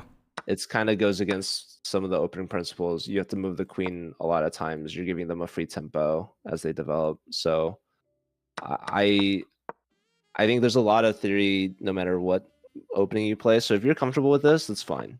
They didn't do that. You developed too. They should probably play e5. And this is something really important to keep in mind. So they play here, and this is just a free pawn, right? Yeah. So I think we're going a little fast here because you allowed them this out basically. So when we play in the opening, we have to make sure we understand like the purpose of our moves. So like also this move isn't so good because we also can just play d4, and now they have to move the knight again. Yeah. Okay, so yeah, especially when we play here, we should notice that not only can they attack the knight, but we're attacking the pawn. So better is probably just to take or to push. But okay, after this and they play here, we should 100% take the free pawn with either the knight or the pawn. Probably I would take with the pawn, but just taking it either way is best. Yeah. Okay, so now we kind of help them protect. Like this pawn push is pretty bad in general, but in this case, it does help protect their pawn. Here they check us, and now we block with developing the knight. I think it's important to know we're still threatening this pawn. Yeah. And so we want to maintain as many like pressure points as possible. So when you block, you're putting yourself into a pin. But there's a better way to block that gives you an attack on their bishop. Just c7 to c6. Yeah. So now they have to go to one of these two squares. Otherwise, they're going to lose material. If they go here, now we just take on e4. They can't take back, right? Because they're pinned. Yeah. So if they take like this, we'll take like this, and they still can't take. Now they might play something like this, but this is extremely weakening.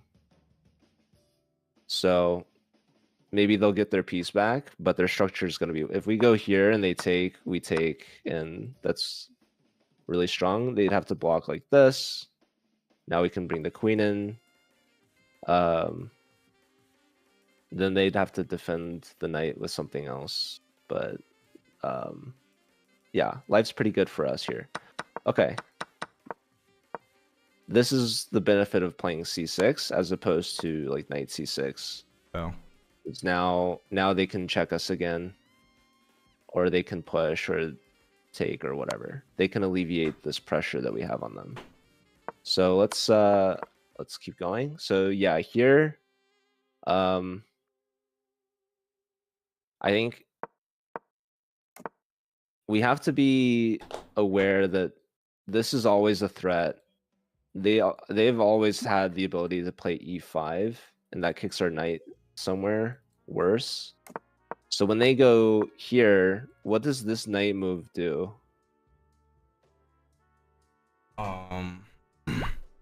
Attacks the pawn, attacks the bishop,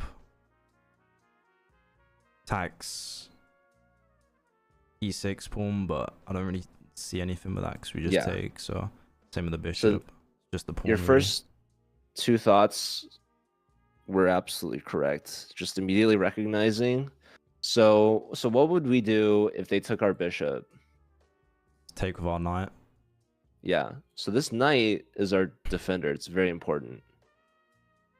So when they play knight here, yes, they're attacking this. Yes, they're attacking this. But their main threat is actually to remove the defender of the bishop. And how can they do that? Just by trading, taking the bishop, and then I take with the knight. Well, no, they want to remove the knight first, so they can take our bishop for free. Yeah. They can e4, e5. Maybe. Exactly. That's the main threat. So this is a huge problem, actually. If they get e5 in, we're actually losing a piece at that point. Yeah. Let me quickly see something. If they play e5, can we play g5?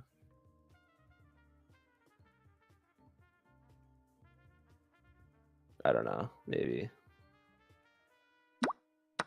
this probably isn't very good for us, but maybe there's something here. I'm also trying to think. I don't know. Can turn on the computer. E5, yeah, G5 saves us a little bit. But that's something that we have to also keep in mind if we're like, oh shit, our piece is under attack and I can't move it because it's defending another piece. It looks like you're losing a piece. So you have to find another attack somehow. So that's how you would find a move like G5. It's like, okay, they're attacking my piece. I have to attack one of their pieces. Yeah. Is a common way to get out of some things like that. But here, this is where you spend a huge think. You should just take on e4 because that helps alleviate a lot of the pressure. You were mentioning how much pressure was on your pawn, right? You're counting up 1, 2, 3, 4 attackers. Yeah. On just your one pawn, and you have 1, 2, 3, 4 defenders. But the problem is your queen is defending, so your queen can't afford to take back. So like if we play a random move, they take, we take, they can just win this pawn, right? Yeah. This is actually kind of what happened in the game. You developed a piece, which this isn't like the worst move, but it you missed the e5 threat. So it's really important that when our pieces are defended by other pieces, that our pieces are secured. This knight can get kicked by the pawn. Yeah. So that's something a little scary. Okay, so here they missed their idea. So they take, we take, and they messed up for sure. This is a great move because it defends the knight. So if we take the knight, they have to take back to save this knight. They take back with a pawn, and you completely crushed it. After this point, I think you played very, very well, even in time pressure. So I think with the extra increment, you're gonna be really solid. There's a couple things obviously we want to touch up on. Yeah. But yeah, after this stage, I think you played really well. This is really, really solid. So you take the free piece. You saw it was a free piece. Here, they're attacking your rook, and you block with the pawn. This is a great move, but you had this idea. You could have taken this pawn with an attack on the queen. Yeah. When we play f6, we still have the attack on the pawn. We're also attacking the bishop. Can they save both at the same time? I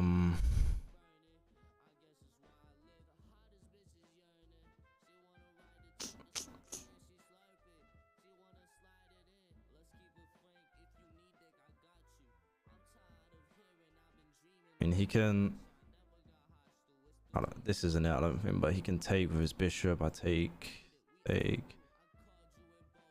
Can move his queen to protect his bishop, but oh yeah, maybe queen e2, right? Protects the pawn and protects the bishop.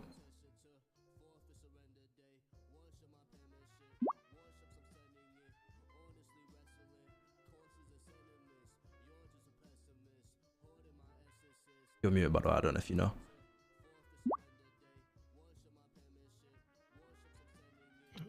Sorry, I was muted. Does queen d2 actually protect the bishop, or can we just still take it?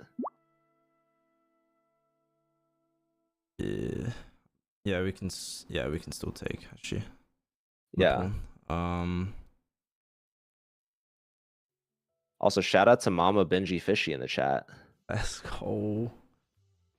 Did you coach Benji at all in Pork Champs? No, Benji got coached by Hammer. Okay. The Hammer's a chess grandmaster that also likes to stream Fortnite. Okay, far. Well, he can move his bishop back, right, or no? to Exactly. d2. Yes. Yes. So this is an opportunity lost, because even though our rook is attacked, we can create a stronger threat of attacking their queen, and they have to react to this. Yeah. So I know what people are thinking. Well, if they move the queen, for example, now our knight's hanging and our rook is hanging. Yeah. But there's a really strong idea to get out of this. Yeah, that was my thought process as well. I think I literally said it when I made the pawn move first, because I didn't want to have this situation. There's two ways to get out of this. Yeah. There's a simple way, and there's a tricky way, a fancy way, I'd say. But Queen. let's focus on, yeah. So queen takes. This is with check, right? Yeah. Now, if they just move the king, we're gonna take their queen twice, so we win a piece. So they have to trade, right? Yeah. And now, how do we take back? With the knight, threaten the bishop. No, because our rook's hanging, right? Oh yeah, with the rook. With the rook, exactly. That saves the rook from the bishop. Yeah. So we win 2 pawns by this nice tactic, basically. So they don't have time to take the rook because their queen's hanging. They save the queen, and now we take with check. So this is kind of a hierarchy of priorities of like threats that we have to deal with. If you watch Gotham Chess, and I know a lot of viewers do, he calls these danger levels. So this is an attack, but we can create a stronger attack. This is a higher threat than them taking a rook. And then taking with check, this is the highest threat of all. They have to deal with this. And this trade, we get out of the attack, and we won 2 pawns in the process. Now the fancy way that I mentioned, we have this crazy idea: knight takes d4, leaving both the rook and the knight hanging. So this creates a very strong threat. So let's look at what happens if they take the rook. We don't want to take back. We have a strong idea here. What would we do? Knight e3, no, knight e2 check, maybe, and then he takes with his queen. Which knight? E4. Exactly. To E2. Well, F4. It has to be this knight, because this is our discovery idea, right? Yeah. We win the queen. If we go with this knight, then they just move the king and they're safe. Okay, so that's if they take the rook. What happens if they take this knight? What do we do?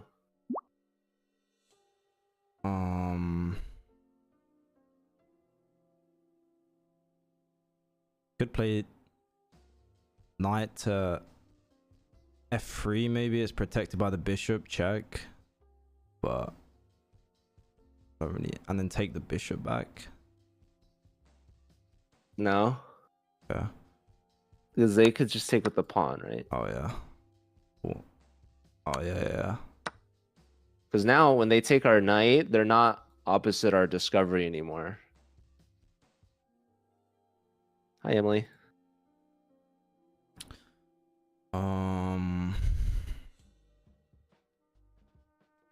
Funny enough, it's the same move. We do the same thing. Knight to f3. But it's not as... No. As we were looking at what happens if they take the rook. We played knight e2, right? Yeah. So if they take this, we do the same thing. It's not a discovery though, but what is it? Oh, we just take his queen back, right? Because he has to move his king. It's a royal fork. That's right. So this was the fancy. I wasn't expecting. I also didn't see this right away, but that's just the idea of the tactics that we have, because they push this f3 pawn. Their king is so weak. So knight takes pawn with a tempo on the queen is really strong because we're just blasting through on the center. I like f6. This is totally fine. We just give them an opportunity to defend themselves, but we're still in the driver's seat here. They go backwards here. So this was a mistake because now you take on c3. Now they go here. And again, we still have this knight takes d4 crazy idea with knight e2 check, winning the queen. Yeah. Well, I guess here their queen's defended. But if they take the knight, this is really good bait for the fork. So you should have probably just taken the pawn with check. And that saves your knight as well. You brought the knight back, and it looks like you're just destroying this pawn with everything. But they can get out of this in a couple ways, actually. So again, this is a missed opportunity to just take the pawn. Yeah. They can defend the pawn with this pawn, or they can push the pawn and attack your knight, and you can't take because it's defended by the bishop. So this is a little annoying. They go here. Now, here you get a little lucky, if I'm being honest, I think. Yeah. What does this move do? What does it threaten?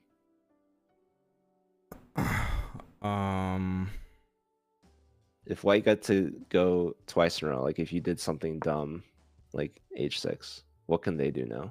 He can go e8, but I guess I take with rook. He can go e6. Can't take with the queen because the bishop. E6 is the right square, but it's not with the rook. The rook doesn't threaten anything there. Oh, okay. The bishop. E3, yeah, what does that do? The e6 puts pressure on the queen. If we take with the queen, he takes with his rook. Actually, yeah, and we can't even move our queen because it's gonna be check. So exactly, so that's a pen.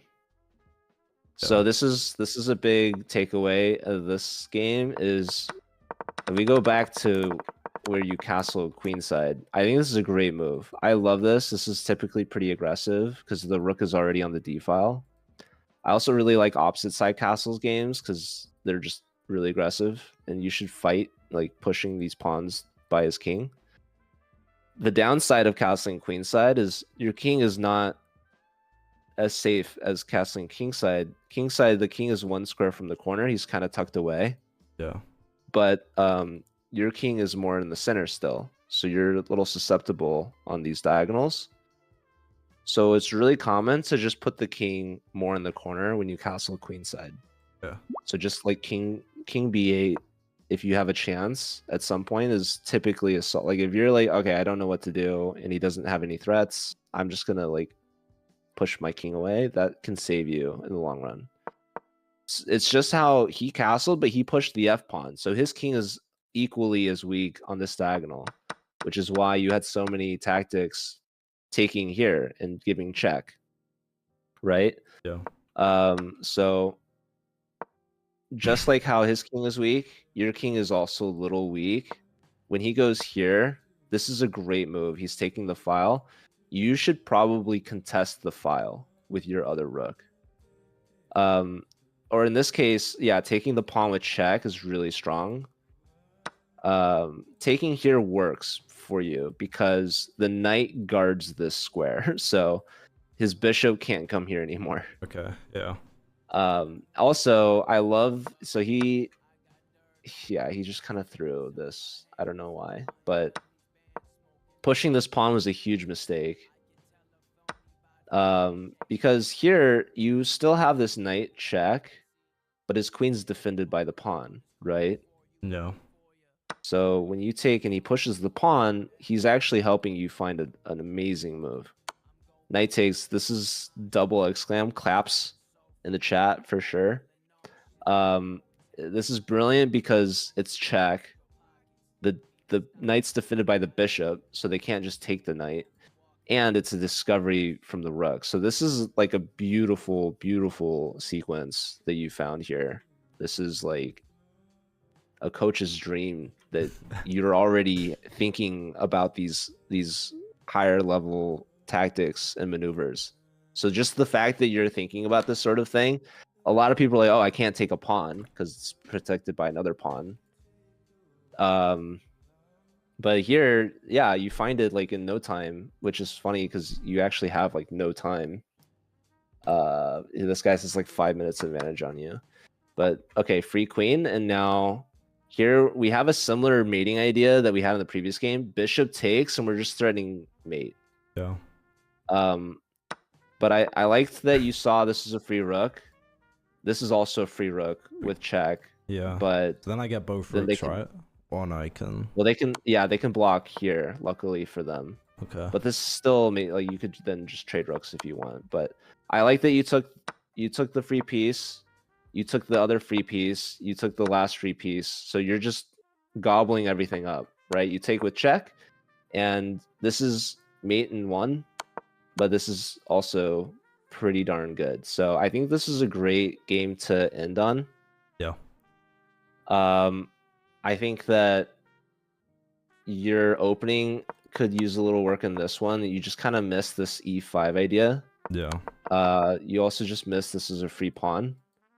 So, like this opening, I think we have to be a little bit more aware. Like when you develop the knight, they can just kick us. And so similarly, when they develop their knight, we should just kick them. Okay. So these little tempos can be really helpful early on. Just because you can attack a piece with a pawn doesn't mean that you should. But in this opening, it's kind of I would say it's not so much that it's better to do, but it's more so that you should be aware that it could happen to you. Yeah. Because this is kind of annoying. And this also could have cost us a piece. So your opponents haven't really been capitalizing. When the knight got here, this is where it got really tricky. This is where you spent a ton of time. But you didn't consider this e5 pawn push threat. Overall though, I'm really like happy with your tactics. I think your tactical ideas are super solid. And also like tomorrow when you're playing, I'm going to be tuning in, rooting for you, cheering for you, and afterwards, like regardless of what happens, I think it'd be good to review the games. Yeah. So if you still have more time later, let me know. Cool. And yeah, I'm looking forward to it, dude. No matter what, just remember, don't resign. And I think you're gonna be set up for success. Yeah, I'm actually really hyped for this tournament. I'm just hoping I don't make any stupid blunders and have some fun, have some good games. Yeah, there's gonna be mistakes and blunders. It's really hard to play a perfect game. What matters is how you react. So just stay calm and cool under pressure. No matter how bad it gets for you, there's always a chance that you can come back because your opponents will get in time pressure as well, and everyone makes mistakes. So just staying calm and just being like, all right, it doesn't matter if I lost a piece or I blundered my queen or whatever. Just keep focusing on finding and playing the best moves. And I think you're gonna be doing just fine. So yeah, good luck, dude. We're rooting for you. Thank you, bro. I appreciate that. I appreciate you coming on the stream as well. W Joe in the chat. Yeah, this was actually really helpful. It was nice doing a little segment on the stream as well. It's nice. Yeah, glad that you're able to stream this. Are you gonna keep streaming? I'm not sure because it's 4 p.m. and I haven't eaten. I'm starving. I think I'm gonna see if I get food and then maybe stream. I don't know. I'm gonna decide on the spot. All right. Good luck, dude. Cool. Stay in touch. For coming on. Yeah. Thank you. All right. See ya. Peace.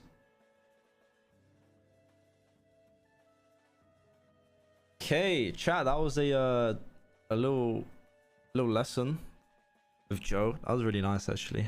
Chat, I'm starving, bro. I'm gonna see if there's any food real quick, and I don't know what I'm gonna do.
All right. How did y'all find that segment? I thought that was really fun. Did Joe raid? Yo, I was gonna raid Joe. Oh, thank you, bro. Thank you for the lesson. Yeah, I've been getting really into this, bro.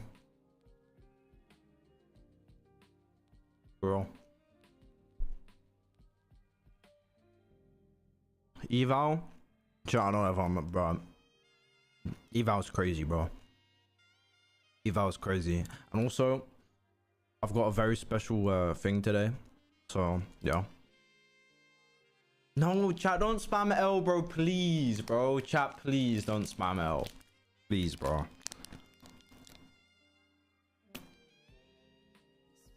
Please, bro. Come on. Oh, yeah. If you guys didn't see, I won Asia FNCS. I didn't tweet about it because I didn't think, like, no one really knew I was playing, but pretty cool. I'm 2 times FNCS winner now. So, yeah. I flew to Japan a couple days ago. I've been playing on the Asia region for a bit with my team. And yeah, a couple days ago, I just flew to Japan, so I'm on 0 ping. We won Asia FNCS, bro. It was pretty easy. So, it was pretty cool. Pretty cool.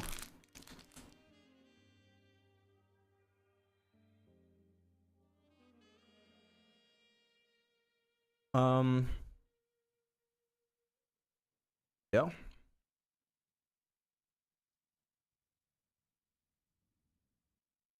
Chat, I'm gonna hop off.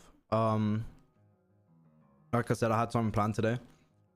But yeah, I think the stream was actually really nice and chill. And yeah, streams are gonna be like a bit weird going forward because I'm traveling soon for the pro-am. Like, there's just so much shit going on. I don't know when I'm gonna have time to stream, but I'm at least gonna be streaming tomorrow, I think, for the PogChamps tournament. And yeah, alright, let's raid someone.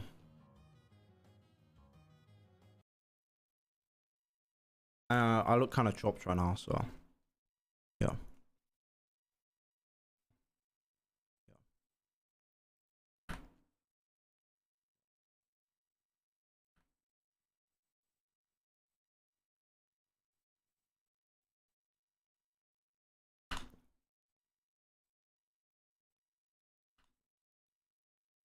Alright, everyone join the raid on Moa. Make sure you tell him that. Everyone go in his chat after the raid and say I congratulated him on his 200 kg weight loss journey, and I'm really proud that he's taken the step forward. Okay, chat, love you guys. I'll see y'all tomorrow. All right, peace the fuck out.